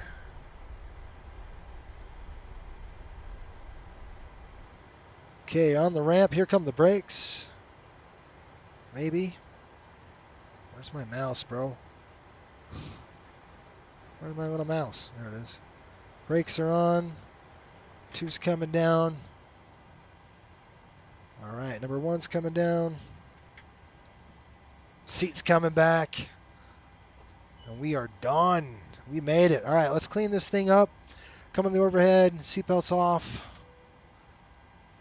Yeah, I think this is a one-way trip, right? We're going to dump you guys off, and then I got to repo the airplane, I think. We got to bring it down to, I don't know where I'm going. I think it's going to go into Miami or Orlando, or I can repo it back up to Westchester. I don't know. It's going to probably be a while before the Rangers play out west, even if they get the chance to. We'll see what happens. Okay, we got APU on. Good. We'll go open the doors. We'll deplane everybody. Just going to come over here, show you what we're going to do. We're going to go ahead and get this prepped and ready for a through flight because we're going to take this aircraft out of here. We're going to keep the APU running. That's on, that's off. Coming down straight across. That looks good. Anti-collision light should be off. It is. And then finally, let's go outside and let's get the door. Let's get the doors open and we could deplane everybody. How's that? Come down here and we're going to set our chocks. We don't need ground power. Obviously, we wouldn't have any. We'd go down to doors. We're going to go ahead and open that front door, extend the air stairs, and let's go outside. Welcome to Baltimore, company. Whatever company we are. Hope the ride was good. Hope we gave you a good trip. Let's see if we can deplane them. Does GSX work? No, I don't even know what parking area I'm in. All right. Josh says, I was using freeware, but since I go to school near Baltimore, I fly it into it so much. I had to buy it. Yeah, it's great. It's good scenery.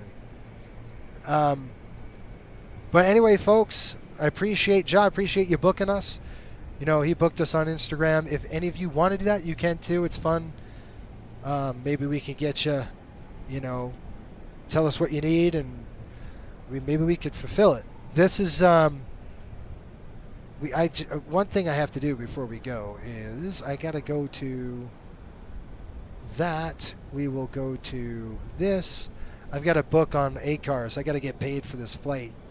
So guess what? I'll show you the landing rate. We landed with 142 feet a minute. I think we put it on the marks. I don't know where I put it down, but I think it was pretty respectable, right? It wasn't too far down, and I didn't float way too much. It didn't feel like. But I don't know. I wasn't watching it, right? I was kind of keeping the wings, trying to keep the wings German level. It wasn't too bad. You know, it was only 8 knots, but, you know, that approach was pretty severe, right? We were crabbing the whole time. Good stuff. So, folks, F-14 videos coming out probably, I'd say, midweek. I know I'm going to release one once a week. We'll get all the passengers off the airplane. One thing I want you to do here is just save the panel state just like this, because we are going to literally drop them off, and we're firing up the engines and we're out of here. That's how these things go. this airplane's got to get back down or up. I don't know. Sean, where are we going? Sean's going to know where we're going. So one thing I want to do is just make sure that everything is where it needs to be. We're going to open the cargo doors. We'll get those doors open. So let's get that done. Open, open. So those are opening. Get that done. Come in here, that's 00. This is going to be on standby. And you can set it to 2000 if you wanted to. It really doesn't matter. You're going to change it in anyway. Especially out of Baltimore. One thing I don't hear is the packs. So let's go ahead and come down here and throw the APU bleed on. How about on? And there are the packs. Sean's got to check the calendar and we'll see where we're going. So that's it. Did you folks enjoy it? If you did, do me a favor, hit the like button. Also, subscribe if you haven't subscribed yet. Hopefully you learned something, you got some value out of this. That's the goal on this channel, is to do it right, learn something, and have fun. That's what we're about here. Not perfect, but it was a good, generally good flight. I'm happy with it. Wasn't bad, just another one of the books. Cool. Job well done. You know, that's as a flight crew, nobody thanks you, and you know, some people thank you, but guess what? You know your job is done. You get her on the ground. Last leg, best leg. That's what we want to say. Good stuff. All right, I am going to save the panel state. So drop down here. We're going to go to menu. You're going to go to your FS actions. Nope, you're going to go to PMDG actions. Panel state save. And I'm going to call this 901 because that's the tail number. 06. This is the 6th time I'm saving this panel state. All right, so we're leaving out of Baltimore. I don't know where we're going. This is the next run. And folks, next week, I don't think the Rangers are going to be flying anywhere. So it's a line flight. Do you guys want to see a line flight next week or a CRJ flight? Tell me right now before you leave what you'd like to see for next week. I got to keep that on.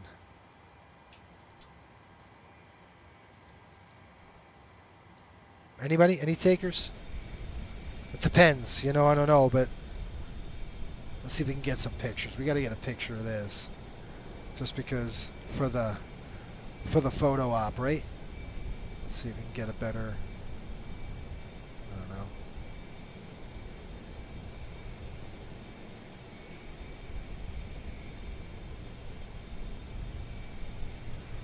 There we go.